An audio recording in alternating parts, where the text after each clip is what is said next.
किसी भी शासन प्रशासन के किसी मंत्री से अगर आपको मिलना है तो आप अगर ऐसे ही जाके खड़े हो जाओगे तो मंत्री जी से मिलना कठिन होगा। आप यदि ऐसे ही चले गए, आप ऐसे ही पहुंच गए तो मंत्री जी से मिलना कठिन है। भैया जाकर बोल दो मंत्री जी से कि रामकिशन आया है या हरि किशन आया है या जय नारायण आया है।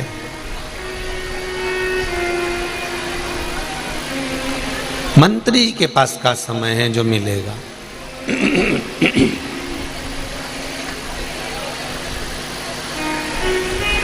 पर आपने अगर मंत्री जी से कहा कि जाकर कहो हम उनके रिश्तेदार हैं,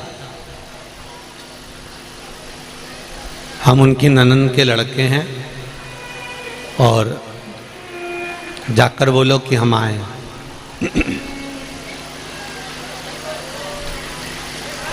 मंत्री जी मिलेंगे कि नहीं मिलेंगे? अगर तुमने कहा कि हमारी रिश्तेदार आए हैं और सगे रिश्तेदार हैं, ज़्यादा दूर के भी नहीं हैं, नज़दीक के हैं, पास के हैं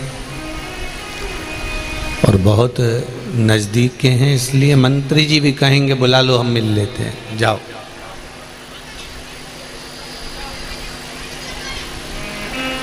परमात्मा से मिलन, परमात्मा की भक्ति कठिन और सरल हम बनाते हैं। भगवान के मंदिर ऐसे ही जाते रहो,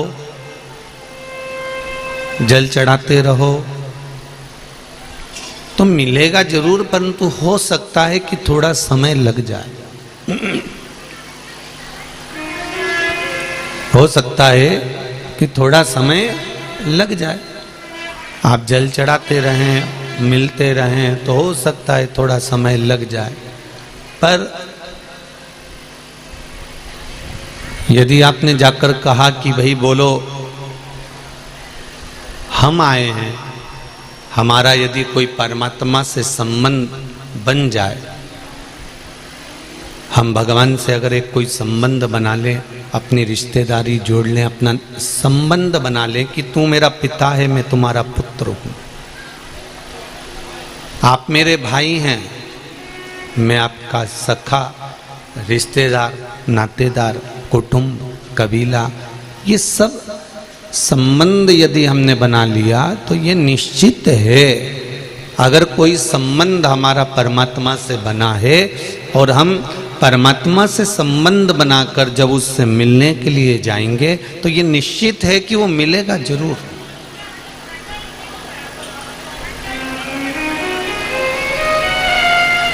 एक संबंध परमात्मा से होना चाहिए। मैंने तेरे ही भरोसे, ओ बाबा तेरे ही भरोसे, हवा बिच उड़ती जावांगी, बाबा डोर हथों छड़नी नामे कटी जावांगी, भोले मैं तेरी पतंग, ओ शंभो मैं तेरी पतंग, हवा बिच उड़ती जावांगी, बाबा डोर हथों छड़ी नामे कटी जावांगी। हमारा एक संबंध, हम एक भगवान से कोई ऐसा संबंध बना ले जिससे परमात्मा हमारा और हम परमात्मा के हो जाएं। एक भजन आप लोग गाते हैं, हम भी कई बार गाए हैं कि नाता एक राम जी से दूजा नाता तोड़ दे, रिश्ता एक भोले जी से दूजा रिश्ता, साधु संगे राम रंगे अंग अंग रंगिए, जाई विधि राखे राम ताई विधि रहे, किया अभिमान तो फिर मान नहीं पाएगा, होगा वही प्यारे जो मेरे राम जी को भाएगा। फल आशा त्याग करके काम करते रहिए, जाएं विधि राखे राम काहे विधि रहिए। शिव पुराण भी वही कहती है, आपका और परमात्मा का संबंध एक हो जाए। कोई ऐसा संबंध हम भगवान से बना ले, कोई एक रिश्ता हम परमात्मा से ऐसा बना लें कि उस रिश्ते के बल पर हम भगवान के हो जाएं और भगवान हमारा हो जाए।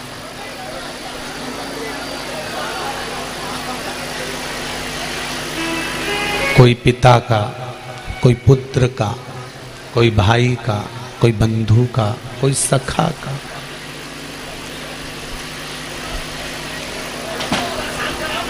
और जब ये संबंध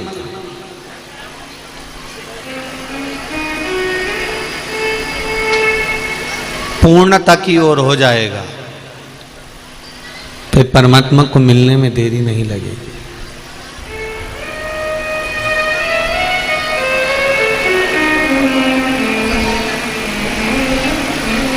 कभी किसी भगवान ने आकर आपके सामने कहा कि मुझको 2 किलो केला चढ़ाना, 2 किलो सेवफल चढ़ाना, सोने का हार चढ़ाना, चांदी का मुकुट चढ़ाना, 1 जोड़ी अच्छा कपड़ा चढ़ाना, 2 किलो मिठाई लेकर आना, वो भी अच्छे हलवाई के यहाँ से। कभी भगवान बोला आकर? नहीं।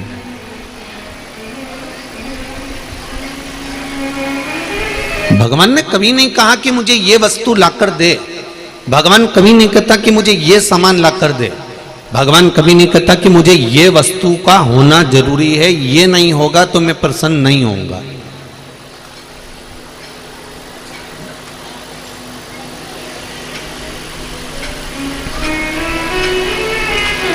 शिव महापुराण की कथा तो यहां तक कहती है, 1 लोटा जल हो चढ़ा दो, नहीं हो बेलपत्री हो तो बेलपत्री चढ़ा दो, बेलपत्री भी नहीं हो तो शंकर भगवान की उठाकर धोकर उसी को चढ़ा दो, वो भी नहीं हो तो फिर 3 बार ताली बजा दो। इतना भी नहीं हो तो मंदिर से जाते जाते मंदिर के शिखर का दर्शन कर लो, वो भी नहीं हो सकता तो कोई मंदिर से निकल कर जा रहा हो, मंदिर में दर्शन कर कर जा रहा हो, पूजन कर कर जा रहा हो, उसका दर्शन कर लो।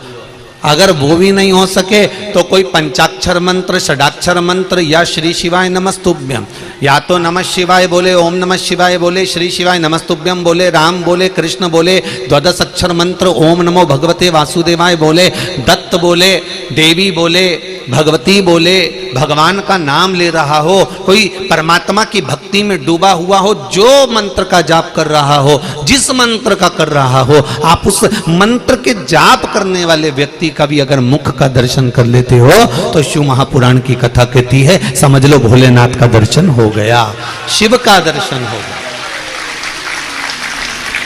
जो भगवान के भजन का स्मरण करता हो, जो भगवान का नाम जाप करता हो, भगवान का कीर्तन करता हो, भले वो राम का करे, कृष्ण का करे, शिव का करे, पंचाक्षर करे, षडाक्षर करे, द्वादश अक्षर करे, 2 नाम का करे, 2 अक्षर का करे, 2.5 अक्षर का करे, चाहे श्री शिवाय नमस्तुभ्यम जपे, उसकी मर्जी हो वो जो जपे। अपना प्रेशर किसी के ऊपर नहीं होना चाहिए कि तुम्हें ये जपना ही पड़ेगा, तुम्हें राम कहना ही पड़ेगा, तुम्हें कृष्ण कहना ही पड़ेगा, तुम्हें पंचाक्षर बोलना ही पड़ेगा, तुम्हें षडाक्षर बोलना ही पड़ेगा, तुम्हें श्री शिवाय नमस्तुभ्यम बोलना ही पड़ेगा, तुम्हें 2 अक्षर ओम नमो भगवते वासुदेवाय बोलना ही पड़ेगा, तुम्हें दत्त बोलना ही पड़ेगा, तुम्हें देवी का नाम लेना ही पड़ेगा। हमें किसी के ऊपर प्रेशर नहीं। इसलिए तुलसीदास जी ने अपने पद में लिखा, चौपाई में लिखा कि कलयुग केवल नाम धारा। तुलसीदास जी ने ये नहीं लिखा कि कलयुग केवल राम धारा, राम नहीं लिखा। तुलसीदास जी कहते तुम्हारी मर्जी पड़े वो बोलो, मैं इस चक्कर में पड़ता ही नहीं कि तुम राम बोलो, तुम तो बोलो बस, कुछ भी जपो, जपो जरूर। तुलसीदास जी ने ये चौपाई क्यों लिखी कि कलयुग केवल नाम आधारा? क्योंकि तुलसीदास जी को मालूम है मैंने मरा मरा जपा तो राम मिल गया। मैंने मरा मरा जपा तो मुझे राम मिल गया। तो तुम कुछ भी जपो, जपो तो।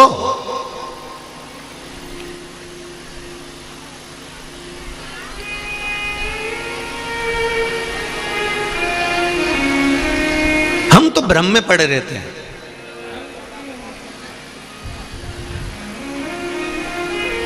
हम 24 घंटे हर पल, हर घड़ी, हर क्षण प्रैक्टिकल करने में लगे रहते हैं। पहले कृष्ण जप के देखते हैं, कृष्ण से काम नहीं हुआ तो राम जप कर देख लेते हैं, राम से काम नहीं हुआ तो शिव जप लेते हैं, शिव से काम नहीं हुआ तो देवी जी को जप लेते हैं, देवी जी से काम नहीं हुआ तो दत्त को जप लेते हैं, दत्त से काम नहीं हुआ तो ये देवता जप लेंगे। हम 24 घंटे प्रैक्टिकल का जीवन जीने का प्रयास कर रहे हैं।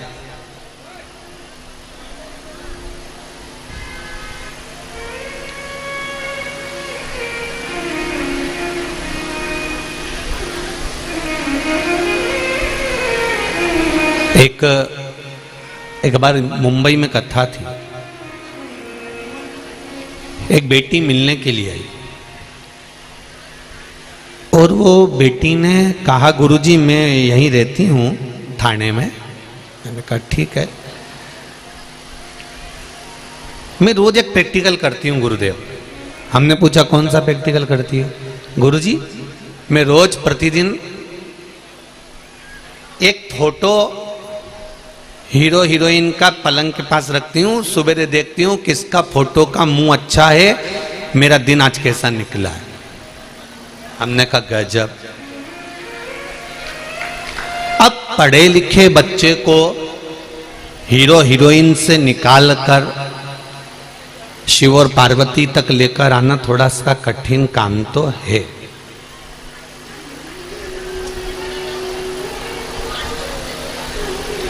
आज संपूर्ण विश्व के लोग अगर सुबह सुबह मंदिर जा रहे हैं, पढ़ा लिखा लड़का लड़की एक लोटा जल अगर शिव जी को चढ़ा रहे हैं, स्कूल जाने से पहले बच्चे अगर शंकर के मंदिर जा रहे हैं, तो समझ लो कि कितना कठिन हुआ होगा कि व्यक्ति कहीं जा रहा था किसी दूसरे ओर जा रहा था, उसको निकाल कर वापिस टर्न कर कर सनातन धर्म के उस मंदिर तक पहुंचा देना कितना कठिन काम होगा। जरा विचार करिएगा। जिस समय पर सनातन धर्म को लोग तोड़ने में लगे हुए थे, जिस समय पर सनातन धर्म को लोग काटने में लगे हुए थे, प्रत्येक दूसरे धर्म का व्यक्ति केवल एक ही धर्म को काटने में लगा हुआ है और वो है सनातन धर्म।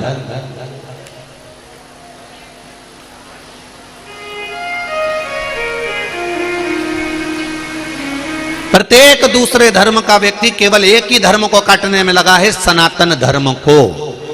कैसे भी इस धर्म को काटना है, इन व्यक्ति को काटकर अपने धर्म में लेकर आओ। एक व्यक्ति अपने धर्म में ले जा रहा है, उधर से खींचकर उधर धर्म में लेकर जा रहा है, उधर से खींचकर उधर धर्म में लेकर जा रहा है। सनातन धर्म के व्यक्ति को बार बार काटा जा रहा है। जरा विचार करो, जो सनातन धर्म को काट रहे थे और जो लोग मुड़ चुके थे, उन मुड़े हुए व्यक्ति को वापस टर्न कर कर शंकर जी के मंदिर में एक लोटा जल चढ़वाना कितना कठिन काम होगा। जरा विचार करिएगा, एक एक सनातनी को खींचकर शिव मंदिर तक पहुंचा।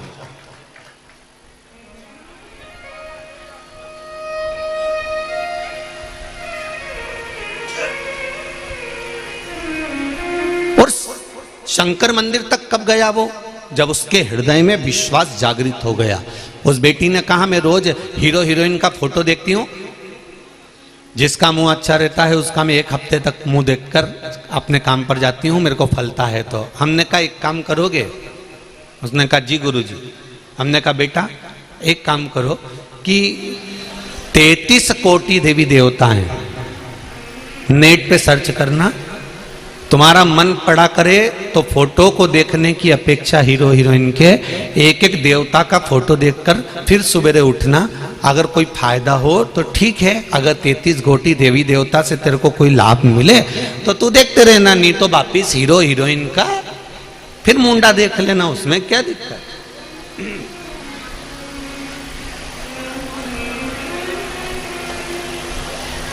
उसने कहा गुरुजी हीरो हीरोइन का मुंह देखने से ज्यादा फायदा मिलेगा कि 33 कोटि देवी देवताओं का। हमने कहा हीरो हीरोइन को तो उन 33 कोटि देवताओं ने बनाया कि इनका मुंडा की ऐसी छाप है, इनके मुख का ये स्वरूप है। जिसने बनाया, हम यदि उसी का मुख देख लें तो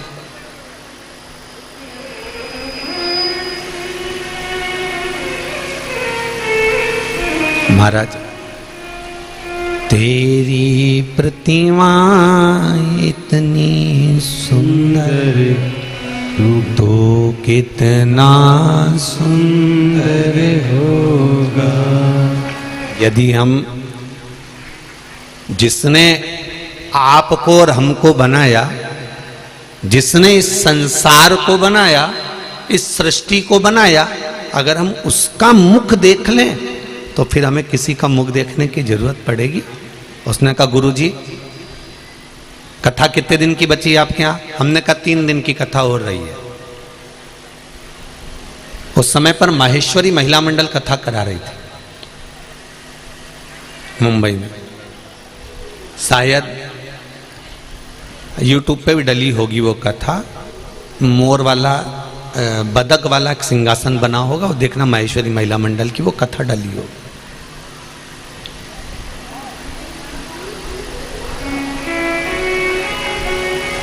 यहां पर भी मैं माहेश्वरी महिला मंडल को और माहेश्वरी महासभा को धन्यवाद दूंगा, जिन्होंने बस लगवा रखी है भक्तों को यहां तक लाने और ले जाने के लिए निःशुल्क। उनको बहुत बहुत धन्यवाद, बहुत बहुत साधुवाद।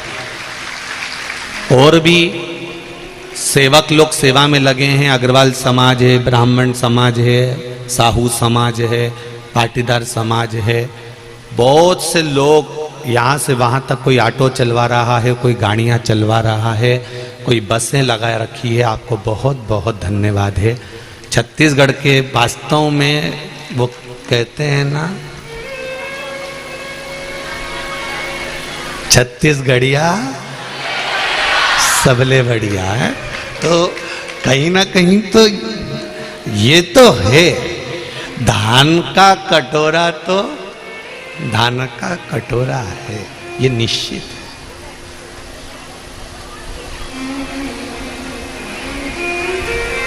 धन कितना है ये मतलब नहीं है।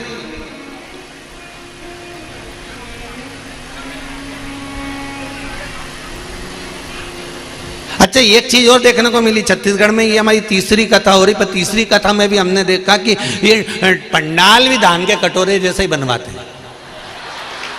हमने ये चीज तो देखी है यहाँ पर, मतलब वो पंडाल ऐसा तो मिला ही नहीं। जब भी मिला नहीं तो गोल ही मिला। तो हमने आशीष से कहा, आशीष बोला गुरुजी पंडाल लग गया। तो हमने तो देखा ही नहीं था, हमने तो आशीष से कह दिया था गोल लगा होगा पक्का है।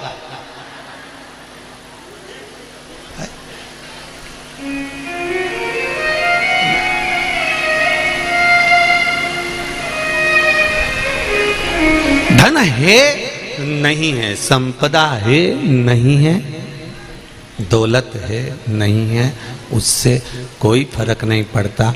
पर छत्तीसगढ़ वालों का एक भाव जरूर कहूंगा कि धन और वैभव से नहीं, यहाँ के लोग दिल से जुड़ते हैं और दिल से ही आनंद सेवा करते हैं। बहुत बहुत साधुवाद है।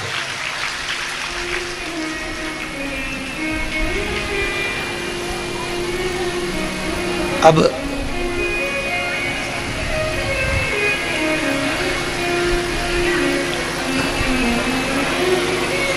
उस बेटी ने पूछा गुरुजी कथा कितने दिन की रह गई? हमने कहा 3 दिन की कथा हो रही। कहा गुरुदेव अब मैं एक एक देवी देवता को देखूंगी, ये बताओ पहले किसको देखूं? हमने कहा जिस पे तुम्हारा मन हो जाए तुम तो उसको देख लो।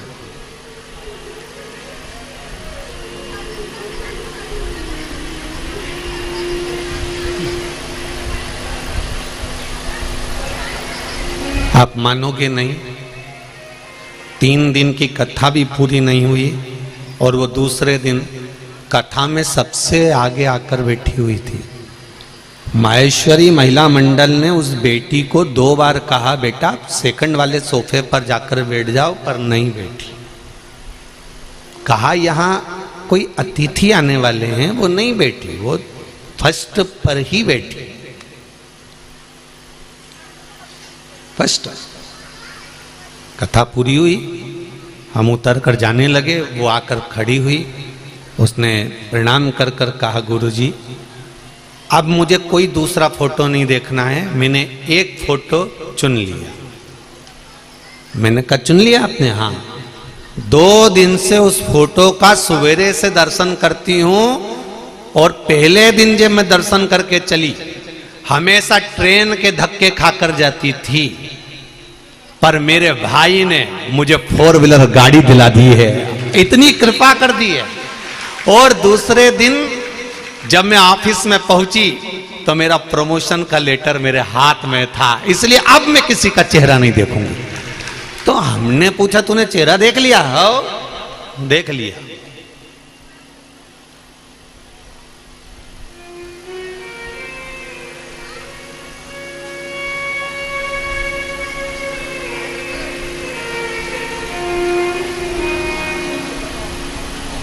हमने पूछा किसका देखा? उसने कहा गुरुजी जैसे ही फोटो निकाले, मोबाइल के पूरे स्क्रीन पर ढेर सारे इतने बड़े बड़े बहुत सारे फोटो आ गए। मैंने भी सोच लिया सबको देख लो, इसलिए जितने फोटो थे सबका दर्शन करा। राम भी थे, कृष्ण भी थे, शिव भी थे, दत्त भी थे, देवी भी थी, सब थे। मुझे तो ये लगता है कि सारे देवता एक ही हैं और उन सब ने मिलकर मेरा कल्याण कर दिया। इससे बढ़कर और क्या चाहिए? हम भटक रहे हैं, हम भ्रमित हैं, हम संसार में आके भटक रहे हैं कि हमें इस मंत्र का जाप करना चाहिए, इस मंत्र का जाप करना चाहिए, इस देवता को मानना चाहिए, उस देवता को मानना चाहिए। हमने अपने आप में मंत्र को बड़ा बना दिया, छोटा बना दिया। ये हमारी मूलता है। इतने साल हो गए शिव महापुराण की कथा को करते करते, इस व्यासपीठ से ये कभी नहीं कहा गया कि इस मंत्र को जपना और इस मंत्र को छोड़ देना, या इस मंत्र को जपना या इस मंत्र को छोड़ देना। प्रत्येक कथा में एक ही बात कहा जाती है, चाहे राम बोलो, चाहे कृष्ण बोलो, चाहे 2.5 अक्षर का बोलो, चाहे 2 अक्षर का बोलो, चाहे पंचाक्षर बोलो, चाहे षडाक्षर बोलो, चाहे 12 अक्षर का बोलो, चाहे श्री शिवाय नमस्तुभ्यम बोलो, चाहे दत्त बोलो, चाहे देवी बोलो, तुम्हारा मन पड़े उसको जपो, पर मंत्र जपो जरूर। इस व्यासपीठ से एक बात हम बार बार कहते हैं, मंत्र का जाप करना। मंत्र कोई छोटा नहीं होता ना बड़ा होता, कोई बड़प्पन का कि ये बड़ा हो गया ये छोटा। आप दिल से जिसको भज रहे हो वो बड़ा है।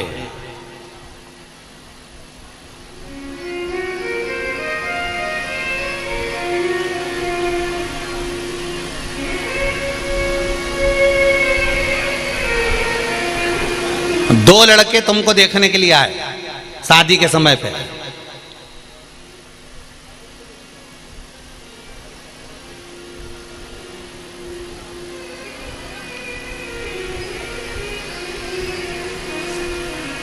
भेरूलाल और नाथूलाल,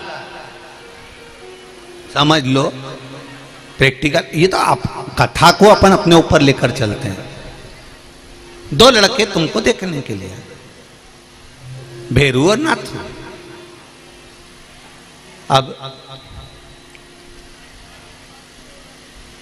देखने दोनों आए, बातचीत दोनों से हुई, होटल में बैठकर बात भी करी, खाना भी दोनों के साथ खाया, घूम के भी आए, शादी एक से हुई।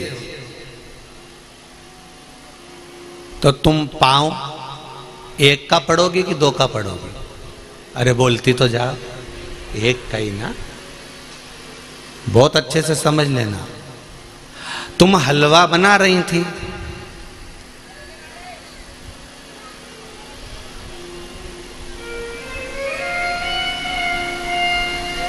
हलवा ज्यादा सिक गया, आंच ज्यादा लग गई, जल गया, तो वो हलवा नाम रहेगा कि जलवा नाम रहेगा? अरे बोलो तो। अभी तक तो वो हलवा था, हलवा, क्योंकि वो जला नहीं था, सिक रहा था, बढ़िया था, घी भी डला। अब सिकते सिकते सिकते सिकते सिकते सिकते उसमें आग लग गई, उसमें हलवा का नीचे से जलवा हो गया, मतलब पूरा जल गया।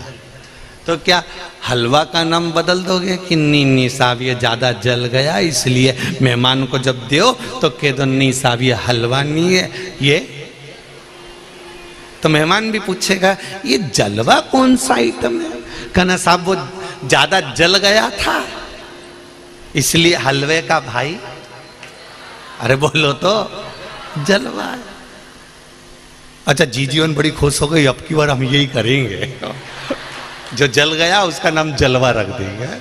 तो ये ज्यादा जल गया था तो हमने इसका नाम चेंज कर दिया। अभी तक ये हलवा था, अब दीनानाथ ये जलवा हो गया।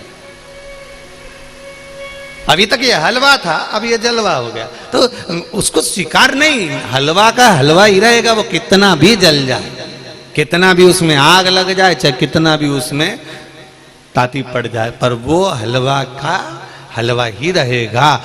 उसी तरह दो आए देखने के लिए, एक से संबंध पक्का हुआ तो हम एक को ही प्रणाम करेंगे।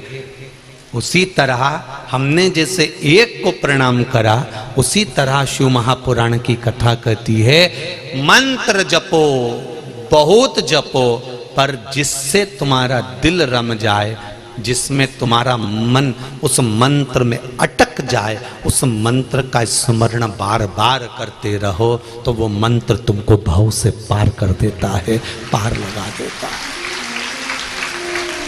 तो पार करने में भागीदारी उस मंत्र की रहे।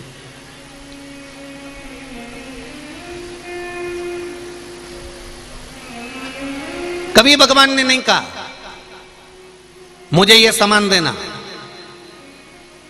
भगवान एक बात जरूर कहता है, तेरे चलते समय में, तेरे चलते हुए व्यापार में, तेरे चलते हुए समय में, तेरे चलते हुए जीवन में से थोड़ा सा जो मिल जाए वो करते चलो।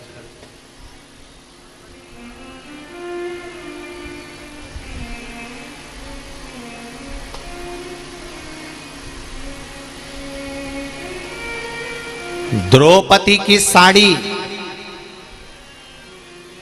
दुशासन ने पकड़ी, परिवार वाले पास में बैठे थे, कोई बचाने आया? अरे जम के तो बोलो छत्तीसगढ़ के।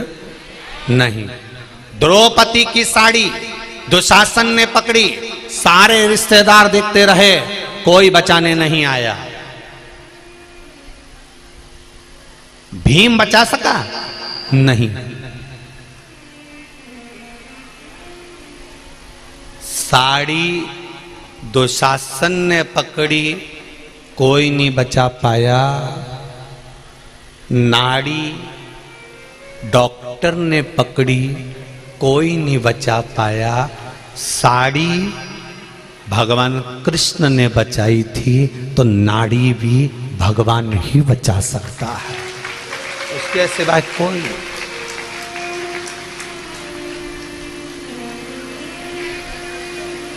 साड़ी के समय पर भी पूरा परिवार था। नाड़ी नब्ज श्वास छूट रही है, उस समय भी सारा परिवार रहेगा, उस समय पर भी सारा कुटुंब रहेगा, सारे रिश्तेदार रहेंगे, सारा परिवार रहेगा। साड़ी के समय पर भी भीम बैठा था। जब भीम साड़ी नहीं बचा पाया, जितने सारे पांडव बैठे हुए थे कोई साड़ी नहीं बचा पाए, रिश्तेदार साड़ी नहीं बचा पाए। उसी तरह नाड़ी देखेगा डॉक्टर, और यहां तक है डॉक्टर भी नाड़ी नहीं बचा सकता, वो भी कह देगा उसके हाथ में है। मतलब अंत बिंदु वो परमात्मा का स्वरूप यदि तुम्हारे सामने होगा तो देखो द्रौपदी ने क्या करा था।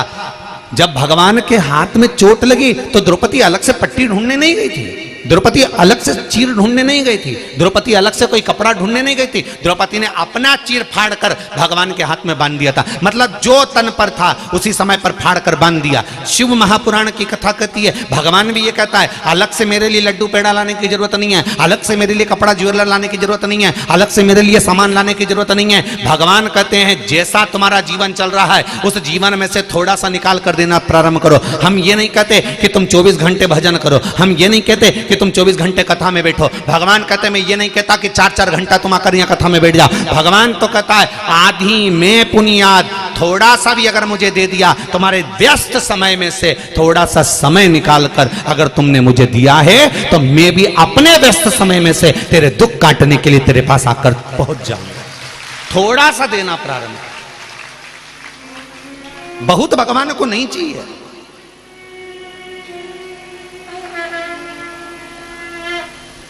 भगवान को बहुता में नहीं चाहिए, भगवान को तो थोड़ा चाहिए, और उस थोड़े में भगवान को आनंद का अनुभव हो जाएगा। थोड़ा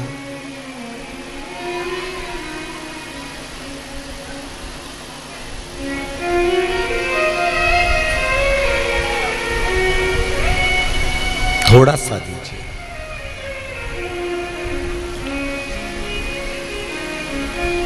देखिए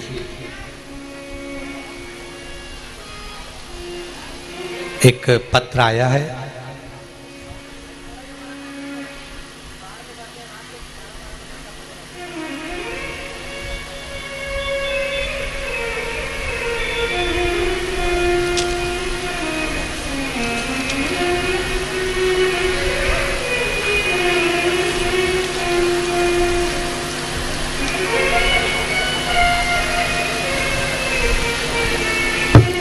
ऐसा पत्र जीवन में पहली बार आया है।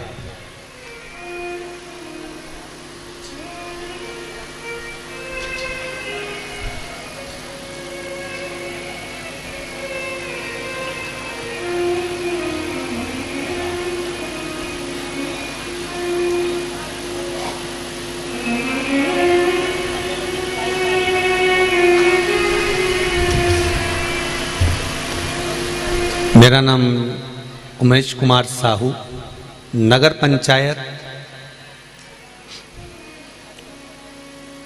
कांगदेही, समोदा थाना, आरंग जिला, रायपुर, छत्तीसगढ़ से हैं। कहीं बैठे हों तो हाथ जरूर हिलाएं। जहां कहीं भी बैठे हों, उमेश कुमार साहू, नगर पंचायत कांगेदी, समोदा थाना, आरंग जिला, रायपुर, छत्तीसगढ़। उन्होंने पत्र में लिखा है,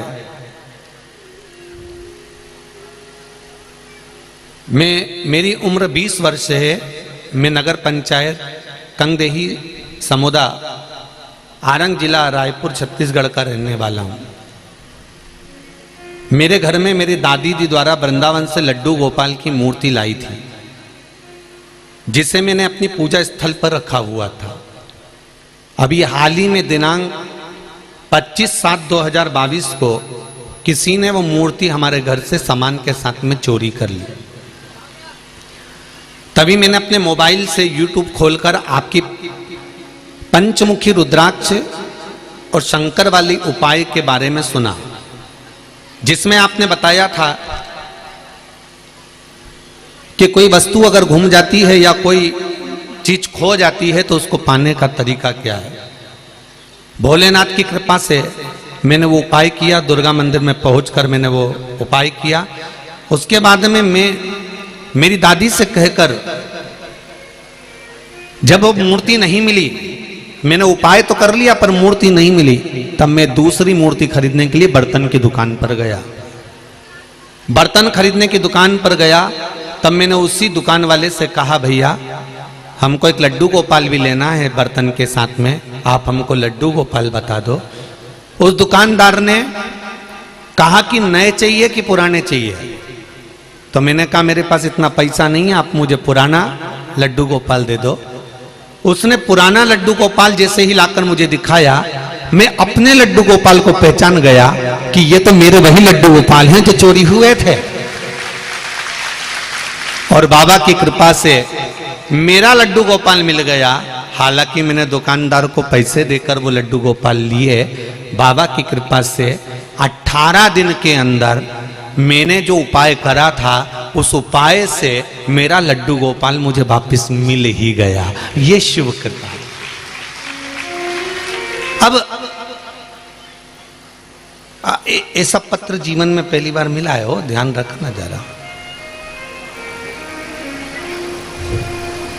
कि भगवान को पाने के लिए भी भगवान का ही एक आनंद लिया जाए।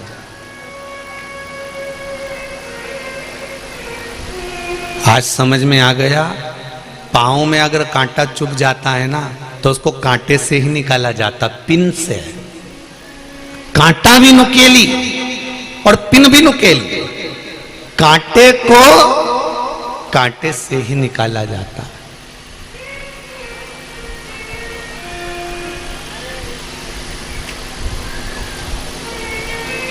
भगवान को पाने के लिए केवल हृदय निर्मल मन सो मोहि पावा, मोहि छल छिद्र कपट ना भावा। भगवान को पाने के लिए आपका निर्मल मन, निर्मल स्वभाव, निर्मल बुद्धि, निर्मल चित्त, निर्मल मन चाहिए।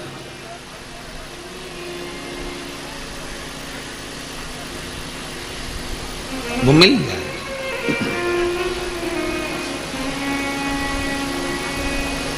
उसको पाया जा सकता है।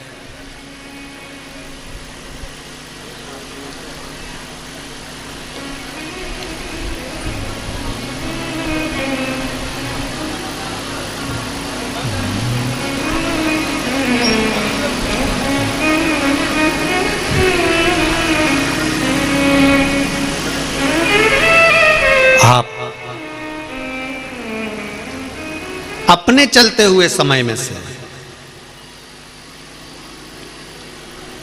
अपने चलते हुए व्यापार में से, अपने चलते हुए कर्म में से थोड़ा सा समय परमात्मा को देना प्रारंभ कर दीजिए। थोड़ा सा।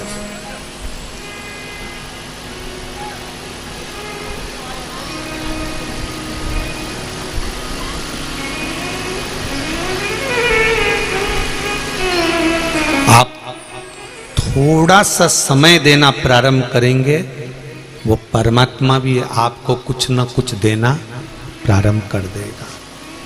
भगवान कभी धन दौलत संपदा वैभव सत्ता, आपका बहुत बड़ा बंगला या गाड़ी या वस्तु से भगवान कभी प्रसन्न नहीं हुआ, कभी भी।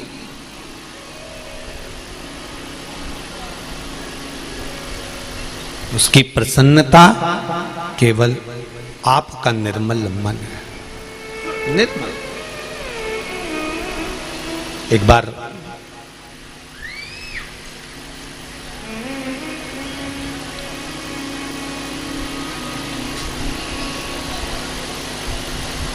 माता पार्वती जी तप मुद्रा में बैठी हुई थी।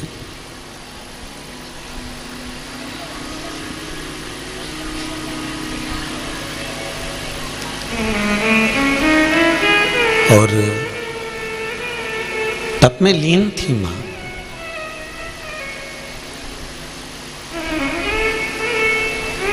कहते हैं 41 वर्ष माता पार्वती को तप करते करते हो गए थे। विवाह के बाद पहली बार मां इतने लंबे समय के लिए तप करने बैठी थी।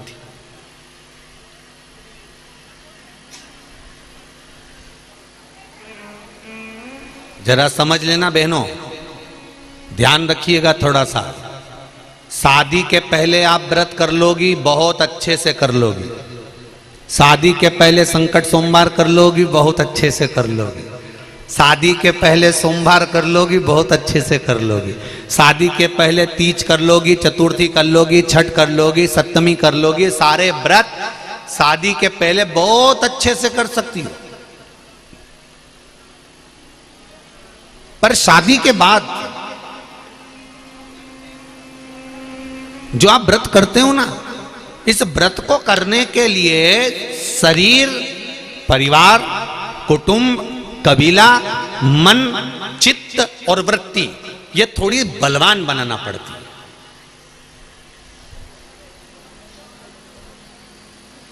शादी के पहले कोई चिंता नहीं है। शादी के पहले तो तुमने सोमवार के व्रत करे ना, शादी के पहले तुमने हरतालिका तीज का व्रत करा, शादी के पहले तुमने चतुर्थी का व्रत करा, दूज का, तीज का, चतुर्थी का, छठ का, पंचमी का, जो भी व्रत आप करती हो, शादी के पहले जो व्रत करती हो ना, उसको तो मम्मी, पापा, माँ और पिता तुरंत सारी तैयारी करके रख देते हैं। ले बेटा मैंने थाली रख दी है, मम्मी कह देती बेटा मैंने हलवा बना के रख दिया है, मंदिर जाके 3 हिस्से कर देना, सामान निकाल लेना, 2 हिस्से में छोड़ आना, 1 हिस्से लेकर आ जाना, मैंने आरती के दिए रख दिए हैं, मम्मी कहती है ये काम रख दिया है। शादी के पहले तो माँ पूरी तैयारी कर देती है, शादी के पहले तो पिता संपूर्ण तैयारी कर देता है, शादी के पहले तो सारी तैयारी तुम्हारे हाथ में मिल जाती है। और शादी के पहले व्रत करने का आनंद तुमको जो आता है ना, क्योंकि सारी तैयारी सामने के सामने, तुम तो बस तैयार वैयार होके पूजन मूजन करके और वो चली।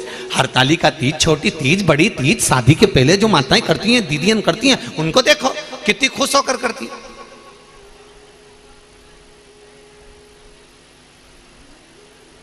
पर वही व्रत शादी के बाद जब करा जाता है, इधर से बच्चे, इधर से पति, सास ससुर, देवर जेठ, काका सास, काका ससुर, सासू, बुआ सास, सारे रिश्तेदार, कुटुंब, कबीले, सबको साधना है, भोजन भी तैयार करना है, पूजन की थाली भी लगाना है, पूजन करने भी बैठना है, बच्चों का स्कूल से आने का समय भी हो गया, भेजने का समय भी हो गया, टिफिन भी बनाना है, काम भी सारा करना है, और उस बीच में भगवान का भजन भी करना है। कितना कठिन काम है, जरा विचार करिएगा शादी का पहले और बाद में। माता पार्वती 41 वर्ष विवाह के बाद में माता पार्वती जी ने जो तप साधना करी, साधना करते ही माता पार्वती जी के शरीर से एक ज्योत प्रकट होने लगी, एक ज्योति प्रकट होने लगी। तप का बल प्रकट होने लगा।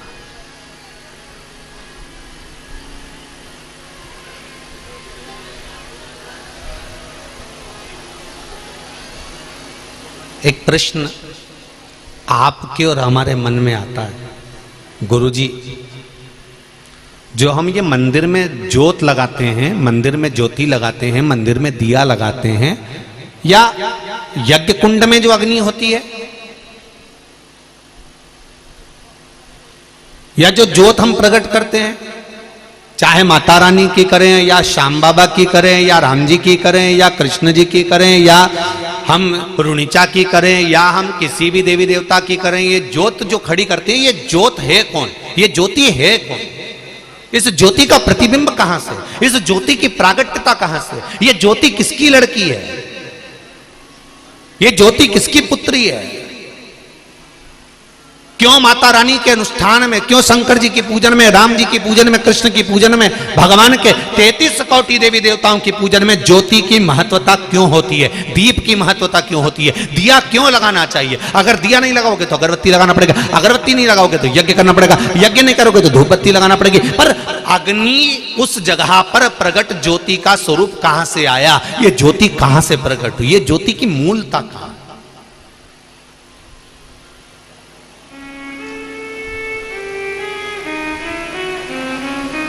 क्यों देवी के मंदिर में अखंड ज्योत जलती रहती है? क्यों शंकर जी के मंदिर में अखंड ज्योत जलती रहती है? क्यों भगवान के मंदिर में अखंड ज्योत जलती रहती है? उस ज्योत का महत्व क्या है? 12 ज्योतिर्लिंग में जाकर देखो, एक ज्योत जलती मिलेगी। देवी जी के मंदिर में जाकर देखो, शक्तिपीठों पर जाकर देखिए, एक ज्योत जलती मिलेगी। ज्योत नहीं जलेगी तो हवन कुंड में अग्नि जलती मिलेगी, पर ज्योत मिलेगी ही। इस ज्योत की महत्वता क्या? कौन है ये ज्योति? 41 वर्ष मां तब साधना में लीन है, तब कर रही।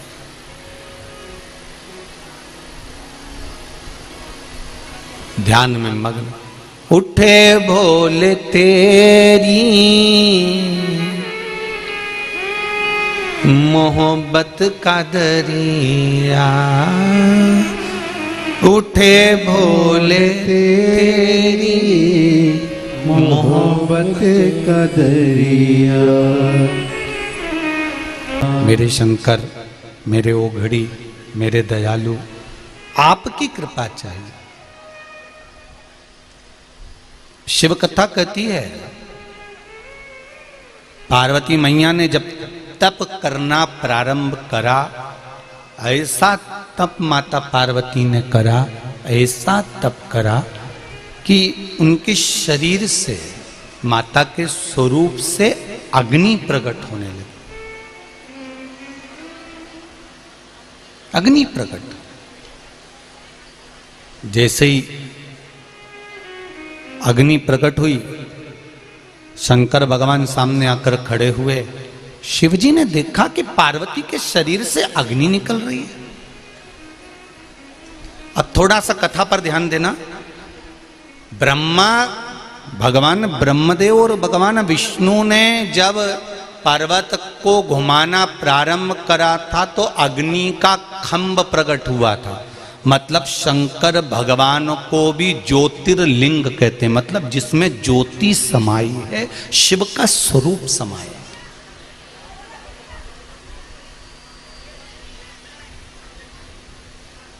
अब एक प्रसंग सामने आता है।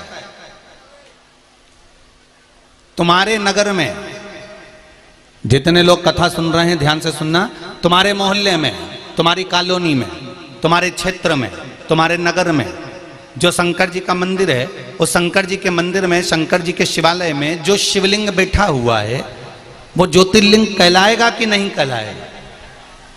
अरे जम के तो बोलो, कहलाएगा ना, क्योंकि उसमें शिव की ज्योति है।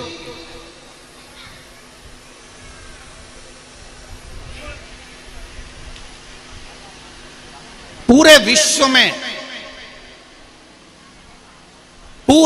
में जो भी शंकर के शिवालय हैं, शंकर के शिवलिंग हैं, जो भी शंकर के मंदिर हैं, उस शिवालय में शंकर भगवान चाहे छोटे से हो, चाहे मोटे से हो, चाहे बड़े हो, चाहे लंबे हो, चाहे छोटे हो, जैसा भी शिवलिंग है, भले वो पारत का है, पाषाण का है, मूंगा का है, हीरा का हो, पुखराज का हो, मोती का हो, पार्थिव हो, जो भी शिवलिंग तुम्हारे मंदिर में है या तुम्हारे मोहल्ले में, नगर में, गांव में, क्षेत्र में, जहां पर भी है, कोई शिवलिंग ऐसा नहीं है जिसमें शंकर की ज्योति नहीं है। प्रत्येक शिवलिंग के अंदर शंकर भगवान की ज्योति विराजमान होती है। प्रत्येक शिव के अंदर, प्रत्येक शिवलिंग में।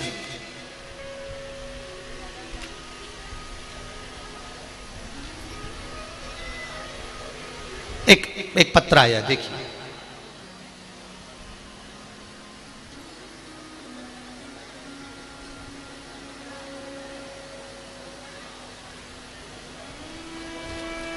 गुरुजी, मैं भिलाई से नगर कोहका से आई हूँ। मेरा नाम आरती नेमा है। कहीं आरती नेमा बैठी हो तो हाथ हिलाइएगा। आप ही का नाम है? दोनों हाथ हिला दो एक बार। हर हर महादेव।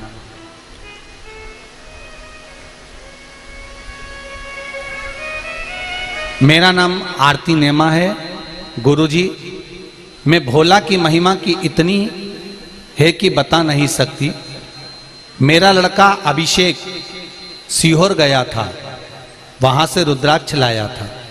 फिर मेरे सहेली के पति बहुत बीमार थे, वो बिस्तर से उठ नहीं पाते थे। कई साल हो गए थे उनको बिस्तर पर पड़े पड़े। मैंने उस रुद्राक्ष को उनको दिया। पहले तो बहुत बहुत धन्यवाद कि किसी की बीमारी को समाप्त करने के लिए आपके पास जो रुद्राक्ष था आपने दिया, उसके लिए धन्यवाद बहुत बहुत। क्योंकि संसार में अगर हम किसी का सहयोग करते हैं, संसार में अगर हम किसी को हेल्प करते हैं, सहयोग देते हैं, व्यापार हो, परिवार हो, चाहे समाज हो, अगर हम किसी ना किसी को सहयोग करते रहते हैं तो परिवार, व्यापार और समाज ये कभी नीचे नहीं आते, ऊपर की ओर ही बढ़ते चले जाते हैं। सहयोग से कभी नीचे नहीं आता, व्यक्ति ऊपर बढ़ता है। मेरी सहेली के पति बहुत बीमार थे, बिस्तर से उठ नहीं पाते थे, कई साल हो गए थे बिस्तर पर पड़े। मैंने उस रुद्राक्ष को अपनी सहेली को दिया और उन्होंने उस रुद्राक्ष का जल अपने पति को पिलाना प्रारंभ करा। जब वो डॉक्टर को दिखाने के लिए गए और उनको लेकर गए तो डॉक्टर उनकी रिपोर्ट देखकर कहता है कि किसी दूसरे डॉक्टर का इलाज चल रहा है क्या? पूरी रिपोर्टें नॉर्मल आना प्रारंभ हो गई और उनको आराम लग गया, वो चलना फिरना प्रारंभ कर दिए। बैठो बहन, हर हर महादेव। शिव कृपा। एक पत्र और है बड़ा सुंदर, देखिए।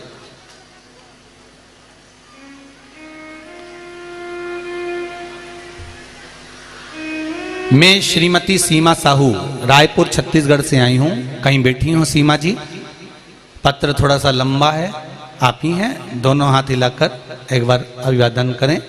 बहुत बड़ा पत्र है, साड़ी की पिन भी इसमें टच है? ये पत्र बड़ा है ना, इसलिए 1 2 3 पत्रों 3 दूनी 6 पढ़ने पर लिखा हुआ है। आपने बड़े दिल से लिखा है, पिन भी बता रही है हो? तो अपना कोई सामान कोई ऐसे थोड़ी ना दे देता है टच करके, तो ये तो हृदय का भाव है। गुरुजी, भोलेनाथ से क्या कहूं? भोलेनाथ दया करना, मैं तेरे भरोसे हूं। वाह वाह, बाबा की कृपा। गुरुदेव, जैसा कथा में सुनते हैं वैसा हमने पाया है। बहुत से रोगों से मुक्त कर दिया मेरे बाबा ने मुझे। पेट की समस्या ठीक हुई। बाबा जी, मैं अपनी बीमारी से बड़ी परेशान थी और कई बार आत्महत्या करने की भी सोच चुकी थी, पर मेरे बाबा ने मुझे बचा लिया और मैं अब ठीक हूं। गुरुदेव, इतना रोग रहता था कि उस रोग से सुलझ नहीं पा सकते थे। मैं 30 साल से किराए के मकान में दर दर ठोकर खा रही थी, परंतु मेरे भोलेनाथ कुबेरेश्वर महादेव ने मुझ पर एक छोटा सा फ्लैट दिलवा दिया। अब मैं अपने मकान में रह रही हूँ। बाबा को धन्यवाद करने आई हूँ। कुबेरेश्वर धाम गई थी, वहां से आने के बाद मैं कोई नींद की दवाई जो खाया करती थी, 12 साल से नींद की गोलियां खाती थी, क्योंकि डिप्रेशन, चिंता, टेंशन इतना था कि बहुत कठिन था जीवन। पर 12 साल से नींद की दवाइयां जो खा रही थी, वहां से कुबेरेश्वर महादेव से आने के बाद एक गोली भी नहीं खा रही हूं और चैन की नींद सो रही हूं। बाबा ने मेरे सब कार्य सफल कर दिए। बाबा,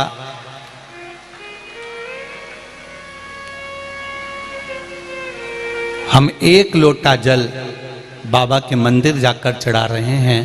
जब से चढ़ा रहे हैं बाबा ने हाथ पकड़ रखा है। गुरुदेव, मैं प्रणाम करने आई हूँ। दीदी, श्री शिवाय नमस्तुभ्यम। बैठिए बैठिए। हर हर भोलेनाथ दया करना, मेरे भरोसे हूँ। जरा दम से तो बोलो। मैं तेरे भरोसे हूँ। मेरे बाबा दया करना,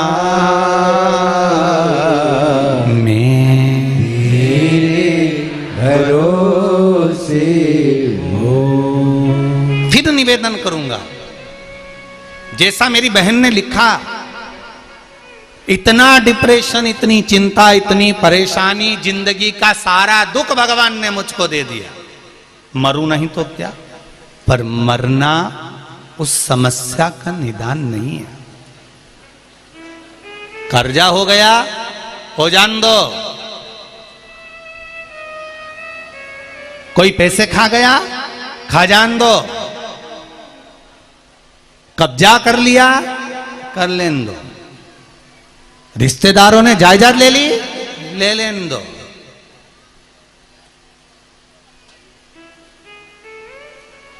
जागीर लेगा जिस जिगर में शंकर का दम हो, वो जिगर तो नहीं लेगा। जागीर ही लेगा ना, जिगरा तो नहीं। तो फिर बलवान बनाओ अपने जीवन को, बलवान।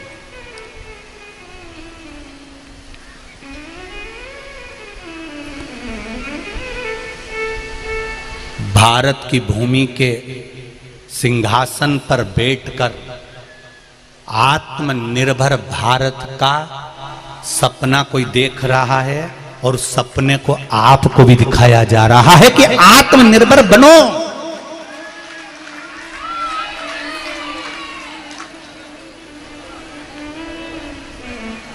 वो आत्मनिर्भरता क्या है? वो आत्मनिर्भरता का भाव क्या है?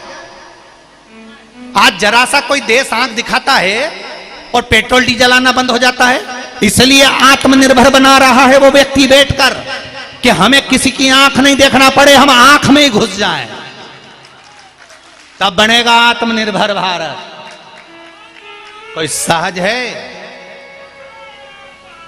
दूसरे के बल पर नहीं जीना। एक बुजुर्ग व्यक्ति की आंख खराब हो गई, अच्छे से समझ लो जरा आत्मनिर्भर भारत। एक बूढ़े व्यक्ति की आंख खराब हो गई, घर का बुजुर्ग था, डॉक्टर साहब को बुलाया, डॉक्टर साहब मुझे दिख नहीं रहा। डॉक्टर साहब कहने लगे तुम्हारी आंखें खराब हो गई, ऑपरेशन करा लो। डॉक्टर साहब ऑपरेशन नहीं कराऊं, अभी यार पैसे की व्यवस्था करना पड़ेगी, बाद में देखा जाएगा। 6 महीने बाद फिर डॉक्टर को बुलाया, आंखों से दिखना बंद हो गया। डॉक्टर ने कहा ऑपरेशन करा लो। डॉक्टर बोला ऑपरेशन कराओ, मना कर दिया डॉक्टर साहब ऑपरेशन नहीं कराऊं, मेरी बहुएं हैं, 4 बेटे हैं, 4, मुझे आंख से नहीं भी दिखेगा तो मेरे बहू बेटा पोता पोती संभाल लेंगे, मुझे ऑपरेशन की क्या जरूरत है। डॉक्टर ने समझाया, चले गया। 3 महीने के बाद उनके घर में आग लग गई। पतियों ने अपनी अपनी पत्नी और बच्चों को बचा लिया। बुढ़ा व्यक्ति जो आंख से अंधा था वो अंदर रह गया। पड़ोसियों ने जाकर उसको बाहर निकाला, तब उससे कहा कि हमने तुम्हें बाहर निकाल दिया। उस आंख के अंधे व्यक्ति ने तुरंत अपने डॉक्टर के पास जाकर कहा मेरी आंखें लगा दो, अगर मेरी आंख होती तो मुझे अंदर पड़े रहना नहीं पड़ता, दूसरे पर निर्भर नहीं रहना पड़ता, मैं खुद देख लेता कि आग लग गई है तो निकल कर बाहर हो जाता। आत्मनिर्भर होना बहुत जरूरी है, नहीं तो कोई आग लगाकर पटक देगा और तुम जलते रहेगा। स्वयं बनिए आत्मनिर्भर।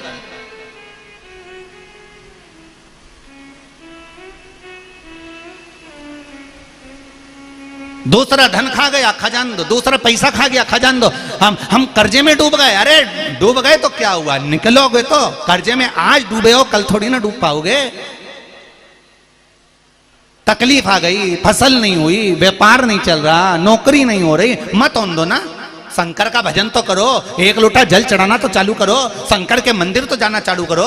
एक एग्जाम दिया उसमें पास नहीं हुए, दूसरा एग्जाम दिया उसमें पास नहीं हुए, एक इंटरव्यू दिया उसमें पास नहीं हुए। अरे भारत का गौरव रहे पूर्व में समय के अनुसार एक स्मरण कराऊं, 15 बार इंटरव्यू दिया और 15 बार फेल हो गए, 15 बार चुनाव लड़े और 15 बार हार गए, तो भी हिम्मत नहीं आ रही, 16वीं बार फिर चुनाव लड़ने का सोच लिया तो जीत गए। तो ऐसे ऐसे पद हैं संसार में, तुम देखो तो कब तक हार भी कब तक हार देगी।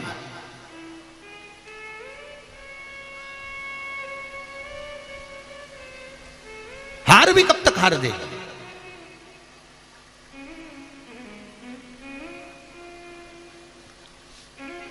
परसों भारत की बेटियों ने कमाल करा।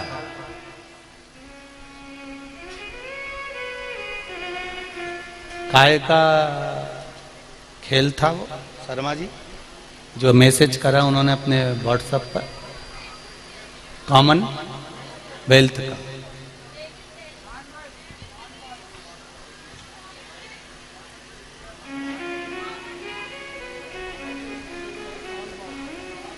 नॉन वॉल का, कॉमनवेल्थ का जो गेम था, उन बेटियों ने मैसेज करा है व्हाट्सएप पर कि पूज्य गुरुदेव को बताना, हम 3 बार हार चुके थे, चौथी बार हमने विचार कर लिया कि सोमवार का दिन है, काम करते हैं, सब सोमवार का व्रत रखते हैं और 1 लोटा पानी चढ़ाकर फिर चलते हैं।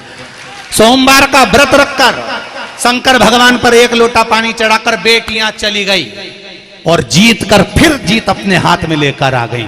इसको कहते हैं शिव भक्ति।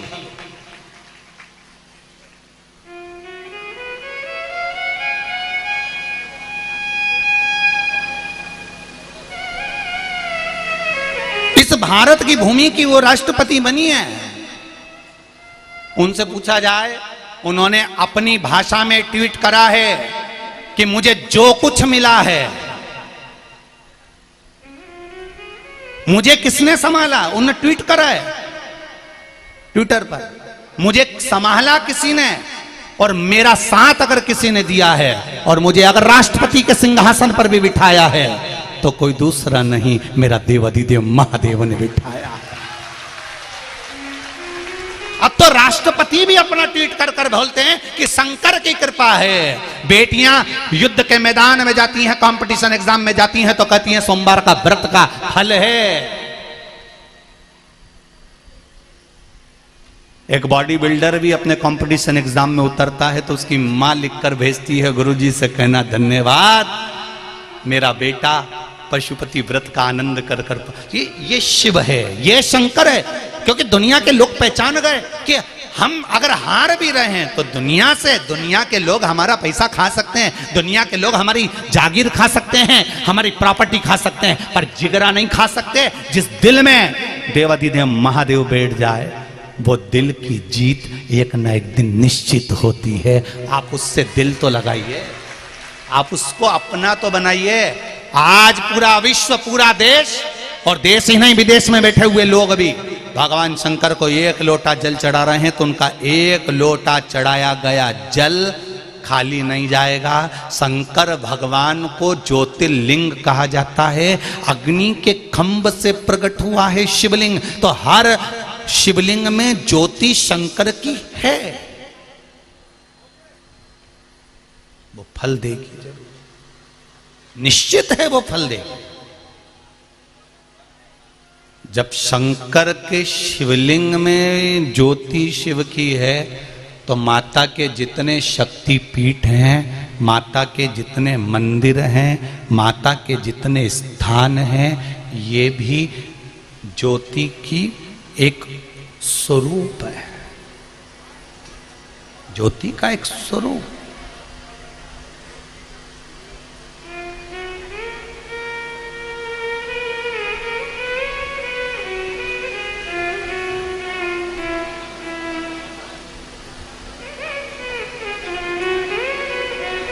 ज्योति का स्वरूप। और घबराना नहीं है, मैं फिर निवेदन करूंगा, मरने का प्लान चेंज कर दो। अगर कोई सोच के बैठा कि हमारा इतना कर्जा हो गया, हम तो इतने दुखी हो गए, हम इतने तकलीफ में आ गए, हमारा इंटरव्यू नहीं निकल रहा, हम पास नहीं हो रहा है, चिंता छोड़ो।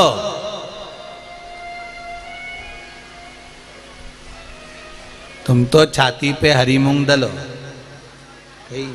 अपने टेंशन मेंशन नहीं करी। कई माताएं कहती हैं हमारे 12 साल हो गए शादी को, बच्चे नहीं है, 14 साल हो गए, 20 साल हो गए। लोग अब शब्द कहते हैं, काय का चिंता। शंकर पर विश्वास है, शिव पर भरोसा है,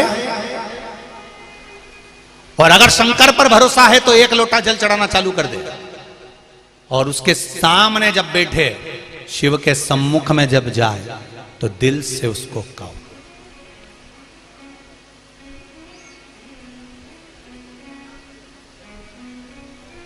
दिल से कहो उसको। एक पत्र आया, उस पत्र में लिखा था, गुरुजी एक बार आपने कहा था कि शंकर जी पे चढ़ी हुई वस्तु नहीं खाना चाहिए।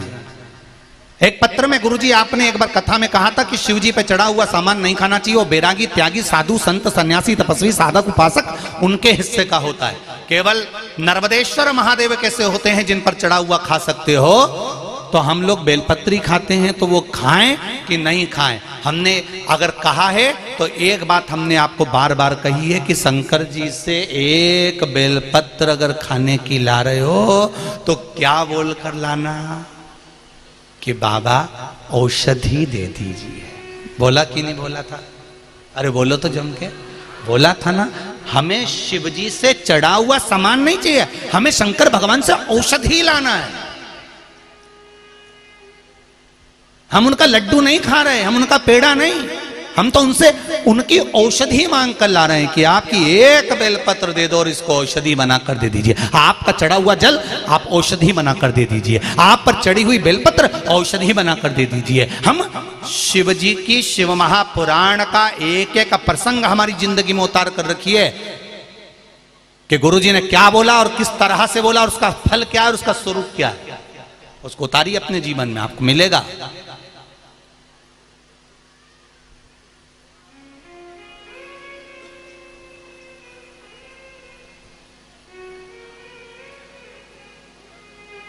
और एक बात ध्यान रखिएगा,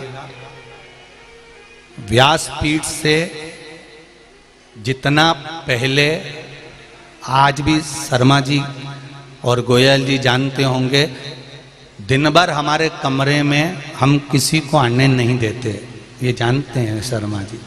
और आपने देखा होगा दिन भर हमारी केवल एक पढ़ाई चलती रहती है, ये शिव पुराण भली और बाबा भला। दिन भर जितना आपको, और आज से नहीं पहले से नियम है, व्यासपीठ से वही बताया जाता है जो शिव महापुराण में या गर्ग संहिता में या स्कंद पुराण में, पद्म पुराण में, नर्मदा पुराण में, लिंग पुराण में, भविष्य पुराण में, देवी भागवत में जो हमको निचोड़ मिल जाता है उसको लिख कर रख लेते हैं और उसको रखकर फिर आप तक पहुंचाया जाता है, जिससे ये जीवन का कल्याण कर सके, जो शास्त्र के अनुकूल हो, शास्त्र के अनुकूल।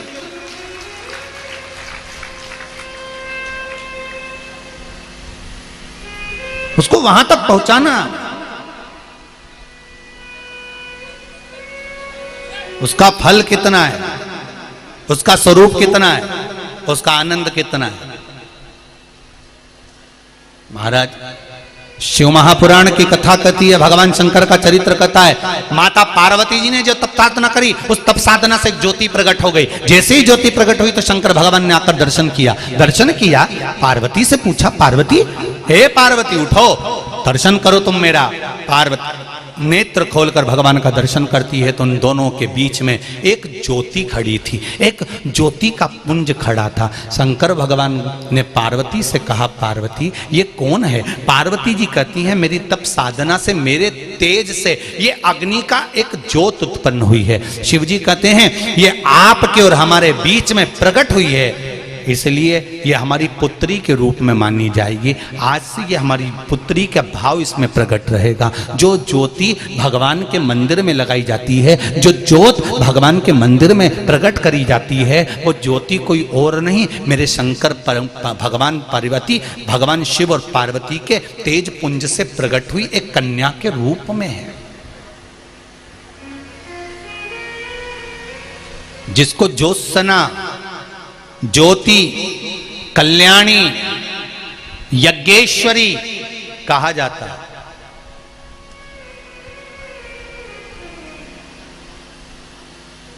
उस ज्योति ने स्त्री का रूप ले लिया, कन्या का रूप ले लिया। 4 वर्ष की कन्या बनकर वो ज्योति घूमने लगी।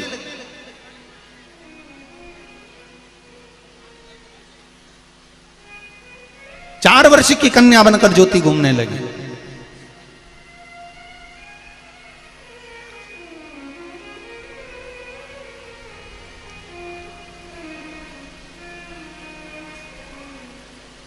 भगवान शिव ने पार्वती को आवाज लगाया, पार्वती,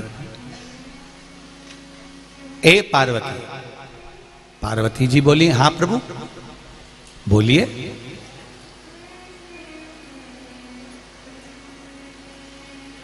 आज ज्योति नजर नहीं आ रही है, यज्ञेश्वरी नहीं दिख रही है, आज कल्याणी गई कहां?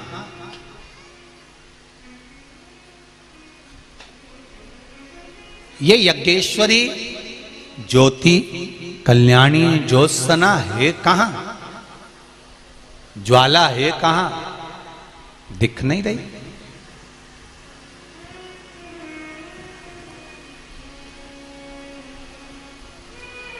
पार्वती मैया ज्योति को ढूंढने के लिए गई। हिमालय के शिखर पर, हिमालयों की गुफा में पार्वती मैया अपनी पुत्री ज्योति को ढूंढ रही।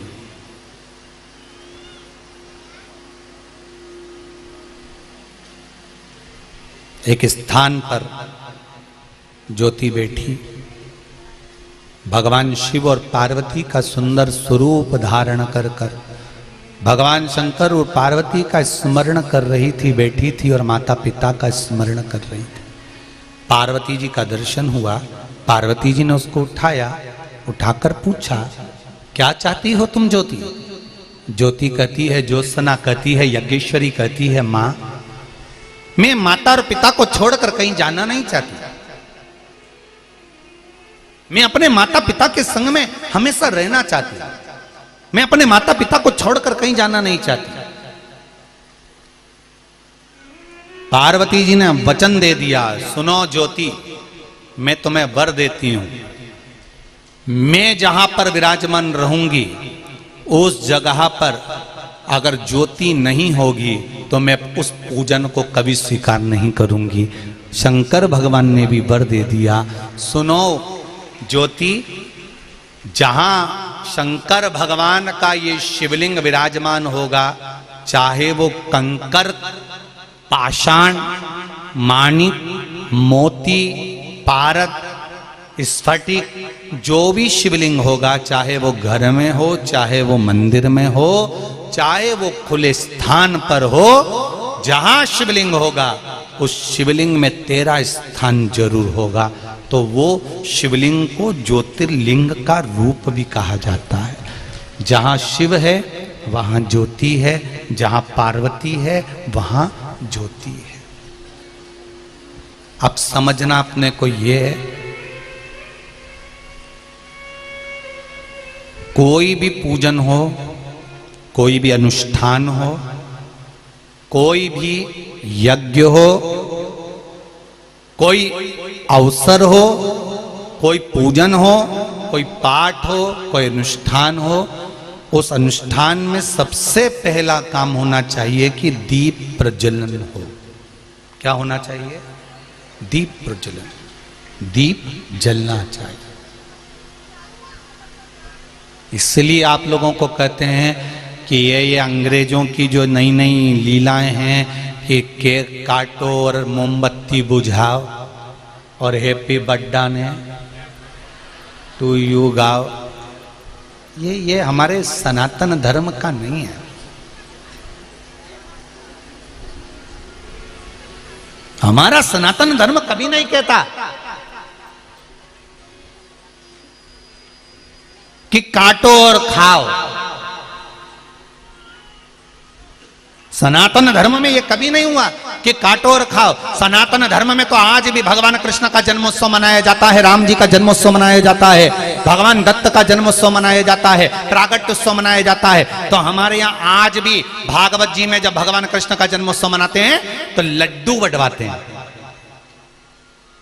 लड्डू बंटवाना मतलब जो नुक्ती, मोतीचूर, नुक्ती अलग अलग रहती है, रवा अलग अलग रहता है, बेसन अलग अलग रहता है, उनको जोड़ दिया जाता है और जोड़कर एक करा जाता है। तो वो जन्मदिन काम का रहता है कि सबको जोड़कर एक कर दो।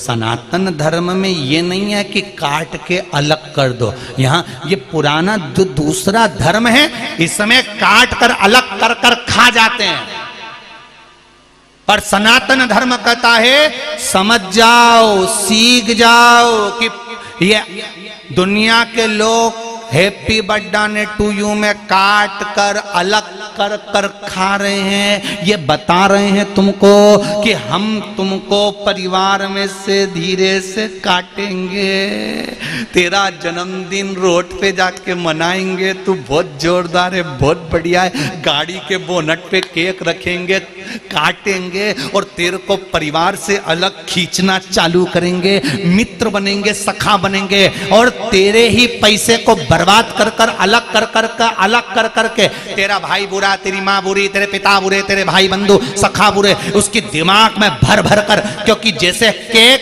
काट कर अलग करा गया, खाया गया, ऐसे ही परिवार के किसी व्यक्ति को काट कर अलग करा जाता है, दोस्तों के द्वारा धीरे धीरे धीरे दूसरे धर्म में प्रवेश करा देते हैं और फिर उसको पूरा की पूरा निकल जाते हैं, निकल जाते। ये सनातन धर्म के विरोधी हैं। सनातन धर्म कभी नहीं कहता कि तुम केक काट कर अलग करो और खा जाओ, ये दूसरे लोग लगे हुए हैं।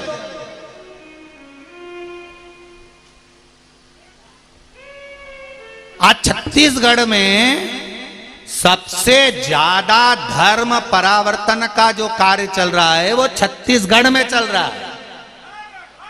सबसे ज्यादा धर्म परिवर्तन अगर चल रहा है तो छत्तीसगढ़ में चल रहा है। ये भी ऐसे ही करते हैं, धीरे धीरे आपको हम अच्छी नौकरी देंगे, हम अच्छी सर्विस देंगे, हम अच्छी औषधि देंगे, हमारे हॉस्पिटल आओ, हमारी सर्विस में आओ, हमारी नौकरी में आओ, धीरे धीरे काट कर ले गए, हैप्पी बर्थडे टू यू, काटा खिलाएगा और वो काट के अलग ले जाते हैं और पूरा की पूरा निकल जाते हैं। और तुम समझ नहीं पाते कि मेरे दोस्त कितने अच्छे, अलग से रात्रि को 12 बजे केक लेके आए मेरे लिए और मेरे को उठा के घर में से लेके गए, गाड़ी में बिठा के लेके गए और रोड पे जाके केक काटा।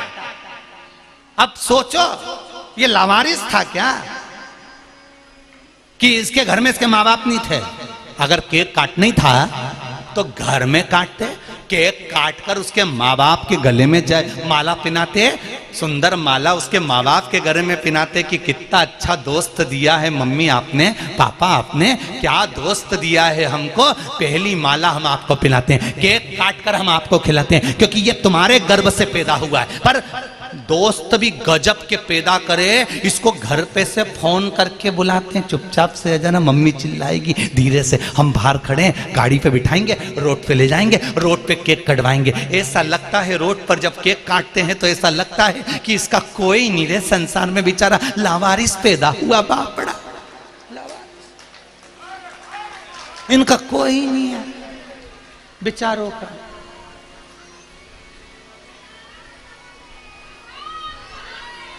पूरा परिवार छोड़कर अकेले ले जाकर केक कटवा रहे हैं, पूरा परिवार छोड़कर उसको अपनी ओर खींच रहे हैं और परिवार में उसका मुख मोड़वा दिया, तेरी बहन अच्छी नहीं, तेरा भाई अच्छा नहीं, पापा तेरे बारे में नहीं सोचते, मम्मी तेरे बारे में नहीं सोचती, उसके दिमाग में बुद्धि में भरना चालू कर दिया और धीरे धीरे धीरे धीरे उसको सनातन धर्म से हटाकर दूसरे धर्म में ले गए। तू हमारी ओर आ, हमारे साथ चल, हमारी ओर चल, चल हम तुझे बताएंगे ऐसा होता है वैसा होता है, और जोड़ दिया। मेरा निवेदन है रे, झूठी गुलाब जामुन मत खाओ, घर की सूखी रोटी खा लोगे तो भी चैन की नींद सोगे, और वो गुलाब जामुन खा गए तो एक दिन भ्रष्टा में पड़े रहोगे। कांटे में रहने वाला गुलाब बहुत जोरदार होता है, चाशनी में पड़ी हुई गुलाब जामुन तो खाने के बाद मां पड़ी रहती है भ्रष्टा में, कई मतलब की नहीं है। सनातन धर्म से जोरदार कोई धर्म नहीं है, सनातन धर्म से जोरदार कोई धर्म नहीं है। इसलिए कहते धर्म की अधर्म का, प्राणियों में विश्व का, और विश्व का कल्याण तब होगा जब तुम भगवान के मंदिर में एक लोटा जल संपूर्ण विश्व के कल्याण के लिए चढ़ाओगे, संपूर्ण विश्व के कल्याण। मुझे प्रसन्नता होती है बेरसिया के, मध्य प्रदेश के बेरसिया के शिशु विद्या मंदिर में पार्थिव शिवलिंग का निर्माण हुआ। पूरे टीचरों ने और पूरे स्टूडेंटों ने पार्थिव शिवलिंग का निर्माण कर कर पूजन करी। मैं पूरे विद्यालय को धन्यवाद देता हूं। पूरे विद्यालय को धन्यवाद देता हूं, जिस विद्यालय में भगवान शंकर के शिवलिंग का निर्माण कराकर पूजन कराई गई। हमारा सनातन धर्म, बच्चों को ज्ञात होना चाहिए कि सनातन धर्म की प्रबलता क्या है, ज्योति का स्वरूप क्या है। शंकर भगवान ने कहा जहां शिव रहेगा वहां ज्योति रहेगी। पार्वती जी कहती हैं जहां जगदम्बा रहेगी, दुर्गा रहेगी, भवानी रहेगी, वहां ज्योति रहेगी। आपसे भी निवेदन है, जब भी किसी देवी देवता का पूजन करो, ज्योति अवश्य लगा। दिया बुझाने का काम नहीं करना, हमें दिया जलाने का काम करना है, दीप प्रकट करने का काम करना है, हमें दीप लगाने का कार्य करना है। फिर निवेदन करूंगा, ज्यादा कर्जा हो गया, व्यापार नहीं चल रहा, 3 जगह पर दिया लगाना प्रारंभ कर दो। पहला बेलपत्री के वृक्ष के नीचे, दूसरा पीपल के वृक्ष के नीचे, और तीसरा आंवले के वृक्ष के नीचे। कहां कहां लगाना है? पहला बेलपत्री के वृक्ष के नीचे, दूसरा पीपल के वृक्ष के नीचे, और तीसरा आंवले के वृक्ष के नीचे। आपको लग रहा है कि कर्जा हो गया, आपको लग रहा है कोई हमारा पैसा खाकर भाग गया, आपको लग रहा है कि मेरी तकलीफ में जिंदगी चल रही है, 3 जगह दिया लगाना प्रारंभ कर दो प्रतिदिन। ये जरूरी नहीं है कि कोई दिन देखा जाएगा कि हम सोमवार को लगाएं कि मंगलवार को लगाएं, पर लगाना शाम के समय। कब लगाना है? शाम को। शाम को क्यों? शाम का जो समय होता है, प्रदोष का जो काल होता है, समय जो होता है, ये समय शंकर और पार्वती के भ्रमण का समय होता है। भगवान शंकर ने जब लक्ष्मी जी का विवाह भगवान विष्णु के साथ कराया था, तब लक्ष्मी जी ने धन्यवाद दिया था शिव जी को, आप मुझे आदेश दो कि मैं आपकी सेवा क्या करूं। शंकर भगवान ने कहा मुझे सेवा की जरूरत नहीं है। लक्ष्मी जी कहती है नहीं, आपने मुझे नारायण से मिलवा दिया, कुछ तो कहिए प्रभु। शंकर भगवान ने कहा जब प्रदोष काल हो, शाम का समय हो, उस समय पर बेलपत्री, पीपल और आंवले के नीचे लक्ष्मी तो कुछ देर के लिए विराजमान हो जाना। जो तेरे इन वृक्षों के नीचे शाम को दीप लगाने आए, उसके घर तो पीछे पीछे चली जाना, बस इतनी कृपा कर देना। ये लक्ष्मी को वर दिया है शिव जी।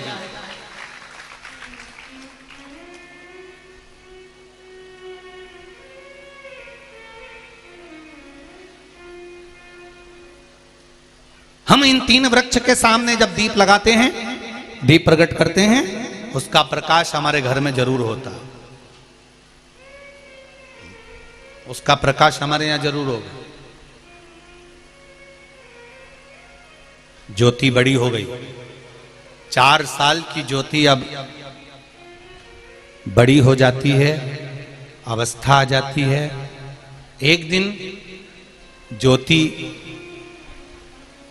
यज्ञेश्वरी, कल्याणी, ज्योत्सना, ज्वाला पर्वतों पर भ्रमण कर रही थी, तभी एक भूम असुर ने, भूम दैत्य ने ज्योति को देखा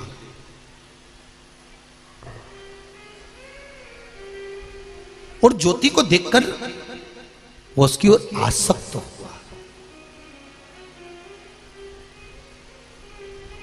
एक बात और कहें आपको, कभी मौका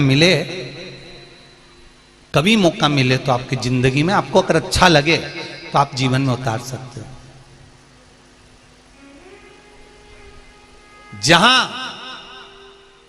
जिस मंदिर में, चाहे भगवान शंकर का मंदिर हो, राम का मंदिर हो, दत्त का मंदिर हो, देवी का मंदिर हो, जिस मंदिर में अखंड ज्योत जलती हो, जिस मंदिर में कोई ज्योत अखंड जल रही हो और आपको दर्शन के लिए गए हो और आपको सूचना मिले कि यहाँ अखंड ज्योत लगी हुई है, बन सके तो प्रयास करना थोड़ा सा घी, तेल, जो भी बन सके उस ज्योत में या तो डालना या उनको देकर आना कि ये हमारी तरफ से ज्योत में बढ़ा देना,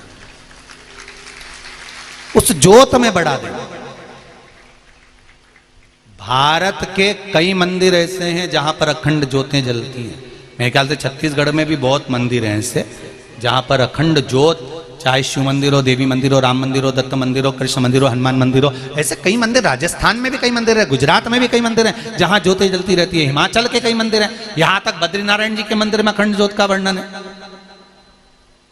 जहां अखंड ज्योत प्रकट होती है, जहां अखंड ज्योत, चाहे माता का मंदिर हो, शिव मंदिर हो, देवी का मंदिर, वहां प्रयास करो कि जब दर्शन करने जाओ, जब अपने मन में आ जाए कि यहाँ अखंड ज्योत जलती है, हम हमारे घर में अखंड ज्योत नहीं जला सकते, हमारे यहाँ अखंड ज्योत नहीं जल पाती, तो प्रयास करो कि थोड़ा सा घी तेल अगर बन सके या कोई धन थोड़ा सा संपदा जो भी बन सके, कि हमारी तरफ से 1 महीना 15 दिन 20 दिन 25 दिन कुछ नहीं तो आधा घंटा हमारी तरफ से ये थोड़ा सा घी है, थोड़ा सा तेल है, आप ज्योत में डाल देना, ये ज्योत जल जाए। क्यों? क्योंकि ये ज्योत, जब जैसे आपको कहा कि पीपल के वृक्ष के नीचे, बेलपत्री के वृक्ष के नीचे, आंवले के वृक्ष के नीचे हम दिया लगाते हैं तो उसका प्रकाश हमारे घर में रहता है। हम जिस जगह पर अखंड ज्योत जलती है वहां थोड़ा सा भी समर्पण करते हैं तो उस अखंड ज्योत की अखंडता का फल हमारी 71 पीढ़ी को प्राप्त हो जाता है और हमारी पीढ़ी तर जाती है। उस अखंड ज्योत का फल हमको मिले।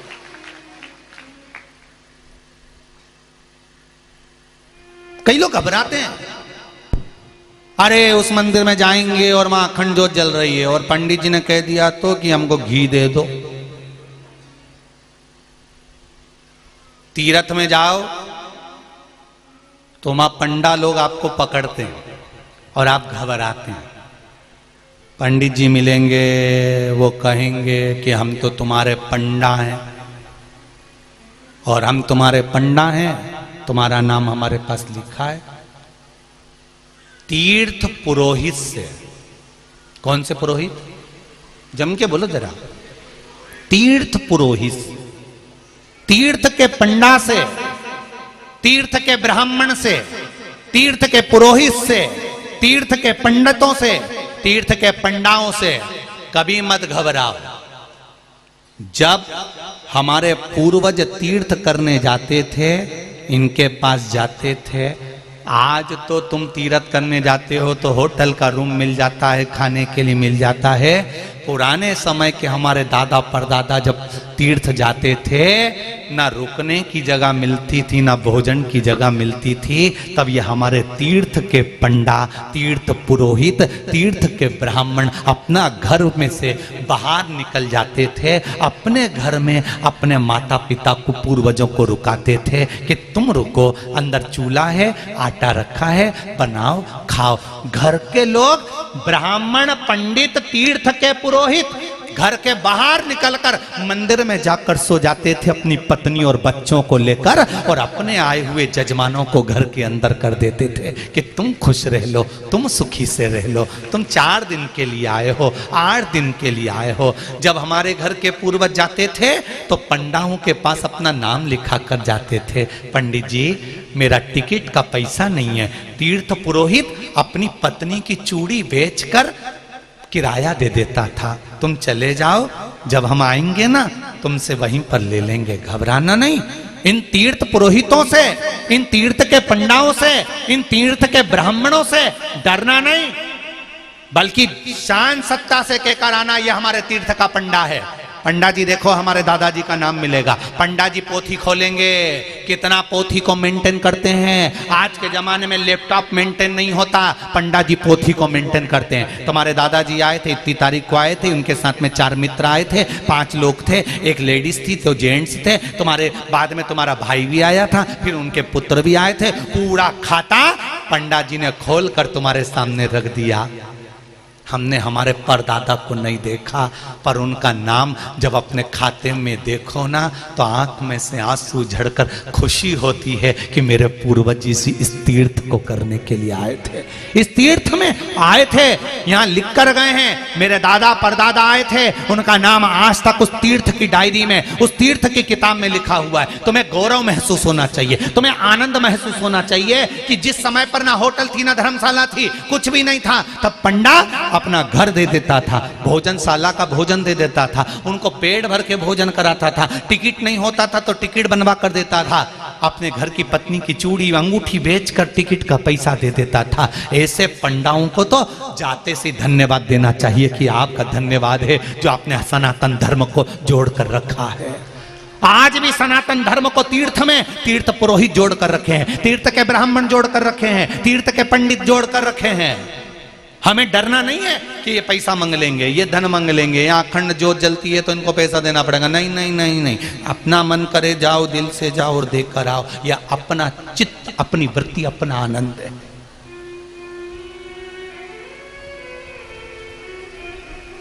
हुंड ने देखा, भूम ने ज्योति को देख लिया, ज्योति बड़ी सुंदर थी, और भूम ने देखा ज्योति बड़ी सुंदर है तो हाथ पकड़ना चाहा।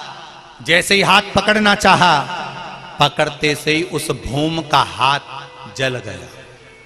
भूम का हाथ जल गया। शिव महापुराण की कथा कहती है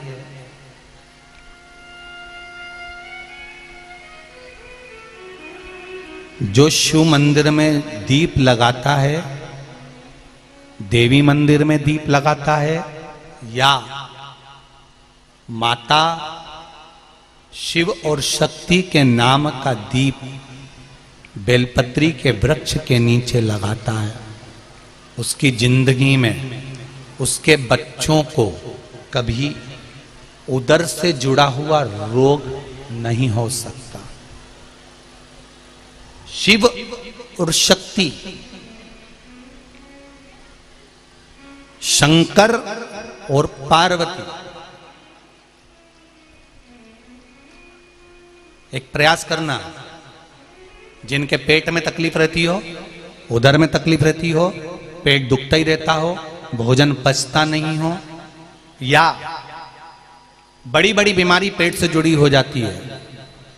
यहां तक कहूंगा, नारी को जिस स्थान पर बच्चा रहता और उस जगह पर गांठ पड़ गई हो, गांठ गल नहीं रही हो बच्चादानी की, या डॉक्टर बड़े ऑपरेशन का बोल रहा हो, तो एक निवेदन जरूर करूंगा कि बेलपत्री के वृक्ष के नीचे एक बेलपत्री का पत्ता रखकर उस पत्ते के सामने शिव और शक्ति का नाम लेकर भगवान शंकर और पार्वती के नाम से 2 बाती का दीप, कितनी बाती?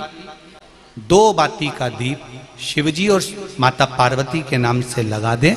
विनती करे मां से, मां हे शिव, हमारा उदर से जुड़ा हुआ परेशानी है, भोजन पचता नहीं, बहुत एसिडिटी होती या तकलीफ होती। बाबा को विनती कर कर जब तक दीप जल रहा है, उसी बीच में उस बेलपत्री को उठाकर बेलपत्री के वृक्ष के नीचे ही चबा चबा कर खा लीजिए। 4 या 5 बार कर कर देखिए, अगली बार से पेट से जुड़ी हुई प्रॉब्लम धीरे धीरे समाप्त हो जाएगी, आराम लगना प्रारंभ।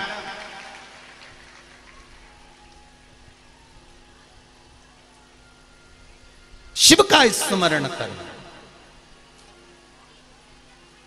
शंकर की भक्ति। तेरी कृपा बिना न हिले एक भी अणु, लेते हैं श्वास तेरी कृपा से तनो तनो। शंकर और पार्वती अलग नहीं है। जो शिव का भजन करते हैं, अगर वो सोचे हम पार्वती का भजन नहीं करते, हमें पार्वती से मतलब नहीं, हमें देवी जी से मतलब नहीं, तो भी शंकर नहीं मिल सकते। जो पार्वती का भजन करते हैं, देवी का भजन करते हैं, वो कहते हैं हमें शंकर से मतलब नहीं, तो भी पार्वती नहीं मिल सकती, मांबे नहीं मिल सकती। जो राम का भजन करते हैं और कहते हैं हम शंकर का भजन नहीं कर सकते, हमें शिव से मतलब नहीं, तो राम नहीं मिल सकता। कृष्ण का भजन करते हैं, हमें शंकर से मतलब नहीं, तो कृष्ण नहीं मिल सकता। मेरे भगवान की कथा कहती है 33 कोटि देवी देवता भी जिसका भजन करते हैं वो देव अधिदेव महादेव है, वो साधारण नहीं। अकाल मृत्यु वो मरे जो काम करे, चंडाल का काल उसका क्या बिगाड़े, जो भक्त हो महाकाल का। जो शंकर की आराधना करता है उसका बाल बांका नहीं हो सकता। पार्वती जी ने शिव जी से कहा, भोलेनाथ हमारी पुत्री ज्योति पर ये दैत्यों की दृष्टि पड़ रही है, क्या करा जाए?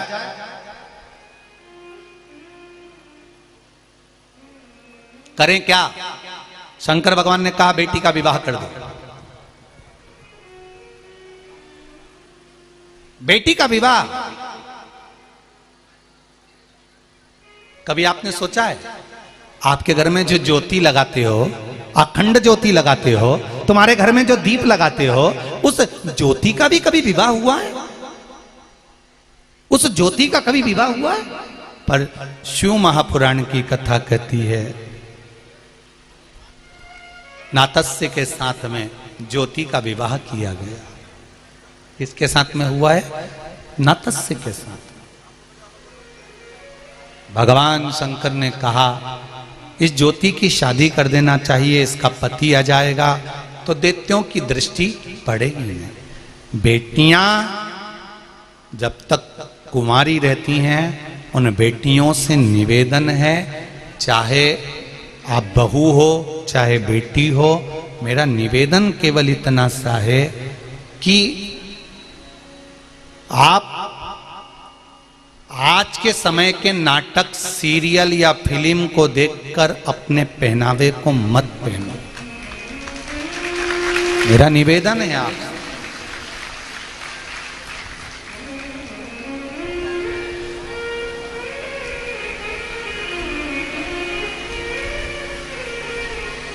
मेरा एक करबद्ध निवेदन रहा है, इन नाटकों को देखकर, सीरियल को देखकर, फिल्म को देखकर, जिन फिल्म में बेटियों को छोटे से छोटे वस्त्र पहनाए जाते हैं, मेरा निवेदन है इनके वस्त्रों को देखकर बेटियों को अपने वस्त्र छोटे नहीं करवाना। उन बेटियों को वस्त्र छोटे नहीं। थोड़ा इन कलाकारों को, इन फिल्म बनाने वालों को, थोड़ा नाटक बनाने वालों को सबक देना चालू कर दो। वैसे तो तुम सबक अच्छा दे रहे हो। नाटक देखने की जगह तुम दोपहर में 1 बजे से 4 बजे तक आस्था चैनल देखते हो तो अच्छे अच्छे सीरियल हिले पड़े हैं। अच्छे अच्छे सीरियल, अच्छे अच्छे नाटक वाले भी जितने जितने बड़े बड़े चैनल हैं, वो भी आपस में बात कर कर बैठे हुए हैं कि 1 बजे से 4 बजे तक और 2 बजे से 5 बजे तक अगर मिश्रा जी शिव पुराण की कथा कर रहे हैं तो हमारा नाटक उस समय पर नहीं दिखाया जाए, क्योंकि लोग देखते ही नहीं है। अच्छे अच्छे नाटक और सीरियल वाले आफत मोल लेकर बैठे हैं। वैसे तो तुमने अच्छी सबक दी है जीजियों, और सबसे ज्यादा मैं धन्यवाद दूंगा मेरी बेटियों को और मेरे बेटों को, जो नव युवक बेटे बेटियां भले जीन्स और टी शर्ट पहन रहे हैं, एक से बढ़कर एक कॉलेज और स्कूल में पढ़ रहे हैं, ऐसे बेटे और बेटियों को और नव युवक मेरी बहुओं को मैं धन्यवाद दूंगा। आपने नाटक और सीरियल को कोने और किनारे कर कर अपने मोबाइल पर जो शिव पुराण देख रहे हो उसके लिए धन्यवाद देता हूं। आपको साधुवाद है, धन्यवाद है मेरे बेटे बेटियों। इनको सबक देना पड़ेगा आपको। इनको सबक दो कि बहन बेटियों को कपड़े कैसे पहनाना चाहिए, बहन बेटियों को कैसे कपड़े में दिखाना चाहिए, कैसा वस्त्र पहनाना चाहिए, किस वस्त्र में होना चाहिए।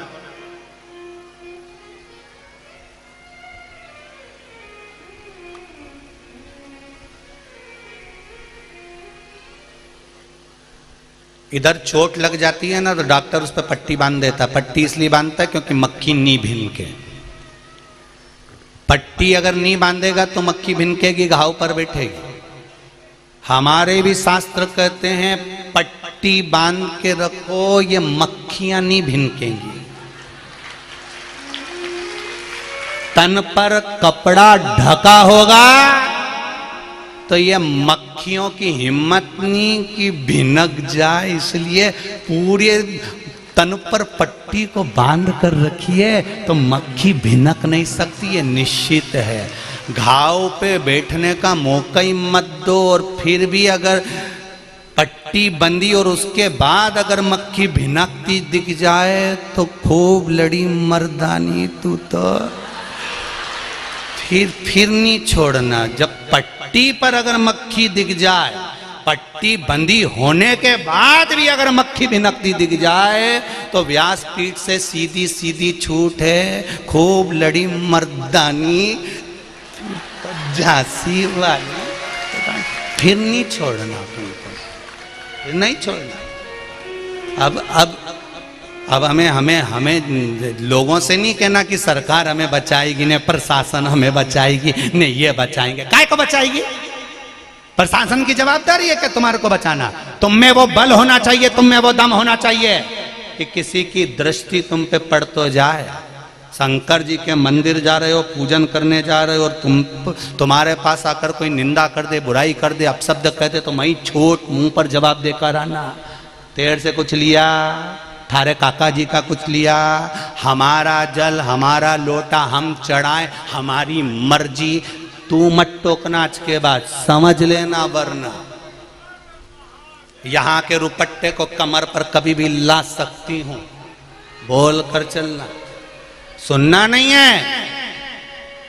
शिव की आराधना करना है। ज्योति भूम नाम का दैत्य सामने आ गया। पार्वती जी को लगा मेरी बेटी पर ये आक्रमण करेगा। पार्वती जी देखती रही और ज्योति का जैसे ही हाथ भूम नाम के दैत्य ने पकड़ा, पकड़ते से ही ज्योति को क्रोध आ गया। जो ज्योति 4 वर्ष की थी वो 14 वर्ष की हुई। 14 वर्ष की अवस्था में जब सुंदरता आई और भूम ने जैसे ही ज्योति को पकड़ना चाहा, ज्योति ने ये नहीं कहा कि शंकर जी बचाएंगे कि पार्वती जी बचाएगी। ज्योति ने अपना विकराल रूप लिया और ज्योति ज्वाला देवी बन गई, और ज्वाला बनकर उसने तुरंत उस भूम का संहार कर दिया। एक क्षण की देरी नहीं करी, एक क्षण की देरी नहीं करी उस ज्योति ने, एक क्षण की।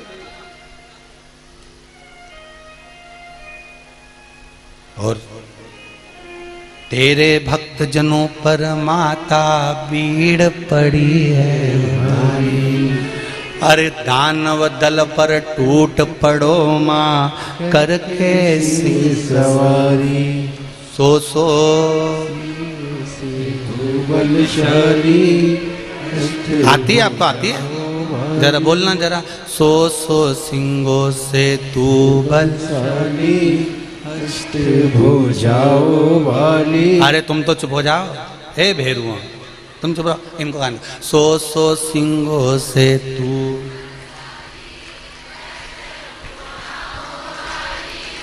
दुखियों के, ओ मैया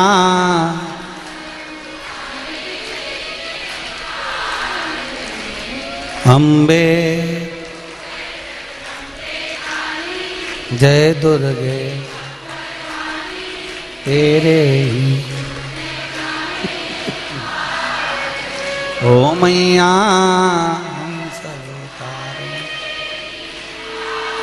बहुत बहुत आनंद, बाबा की कृपा। भाव ज्योति ने भूम को भस्म कर दिया। पार्वती जी ने शिव जी के कहने थे नतस्य के साथ में ज्योति का विवाह कर दिया। समय आया, एक बेटे ने जन्म लिया ज्योति के, जिसका नाम सत्यवीर हुआ।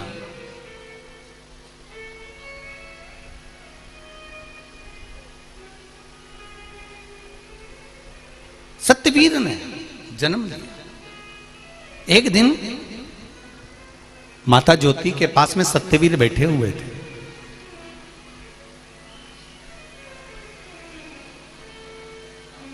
माता ज्योति के पास में सत्यवीर बैठे हैं। ध्यान देना, दीपावली पर लक्ष्मी जी के सामने आप में से कितने लोग हैं जो बहुत सारे दिए थाली में लगाते हैं फिर बाद में बाहर रखने जाते हैं? लगाते हो ना सब लोग। वो दिया जिसमें घी भरा है, जिसमें तेल भरा है, वो दिया खाली रहता है क्या? उस दिए में धान या वो एक धान की फूली आती है, लाई बोलते हो, फूली बोलते हो। दीपावली के दीप में, अखंड ज्योत में या दिए के अंदर हमारे यहां पर वो फूली, अरे बोलो तो डालते कि नहीं डालते? डालते हैं ना।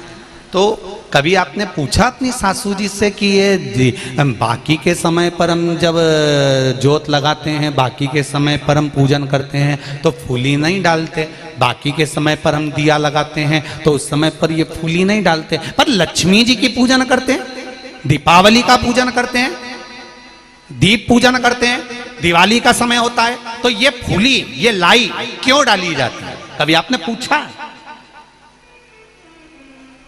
किस लिए डाली जाती है? चलो जाने दो, कथा कल में लेंगे इसको, ठीक है? आप ढूंढ के लेकर आना कि दीपावली पर जो दिए लगाए जाते हैं उसमें लाई, धान की फूली, जौ की फूली क्यों डाली जाती है? उसका फल क्या है? किस लिए डालते हैं? हमारे दादा परदादा भी डालते थे, हमारी अम्मा भी डालती हैं, मम्मी भी डालती है, तो वो क्यों डालते हैं? बाकी के समय पर दिए में तो कुछ डालते ही नहीं है, घी और तेल ही डालते हैं, पर ये फूली तो उस दिवाली की पूजन में ही डाली जाती है। उसका महत्व क्या है? समय हो गया है, कल की कथा में इसका स्मरण करेंगे। ज्योति और नतस्य की कथा जो चल रही है भगवान शंकर और पार्वती की दीप की, उसका स्मरण करते हुए आगे बढ़ेंगे। सुंदर अर्धनारीश्वर भगवान पधार रहे हैं, जोरदार ताली बजाकर स्वागत करें। हर हर महादेव। कुछ सूचनाएं आशीष जी दे रहे हैं। जजमान परिवार भगवान अर्धनारीश्वर का पूजन करेंगे भाव भक्ति के साथ में। हर हर महादेव हर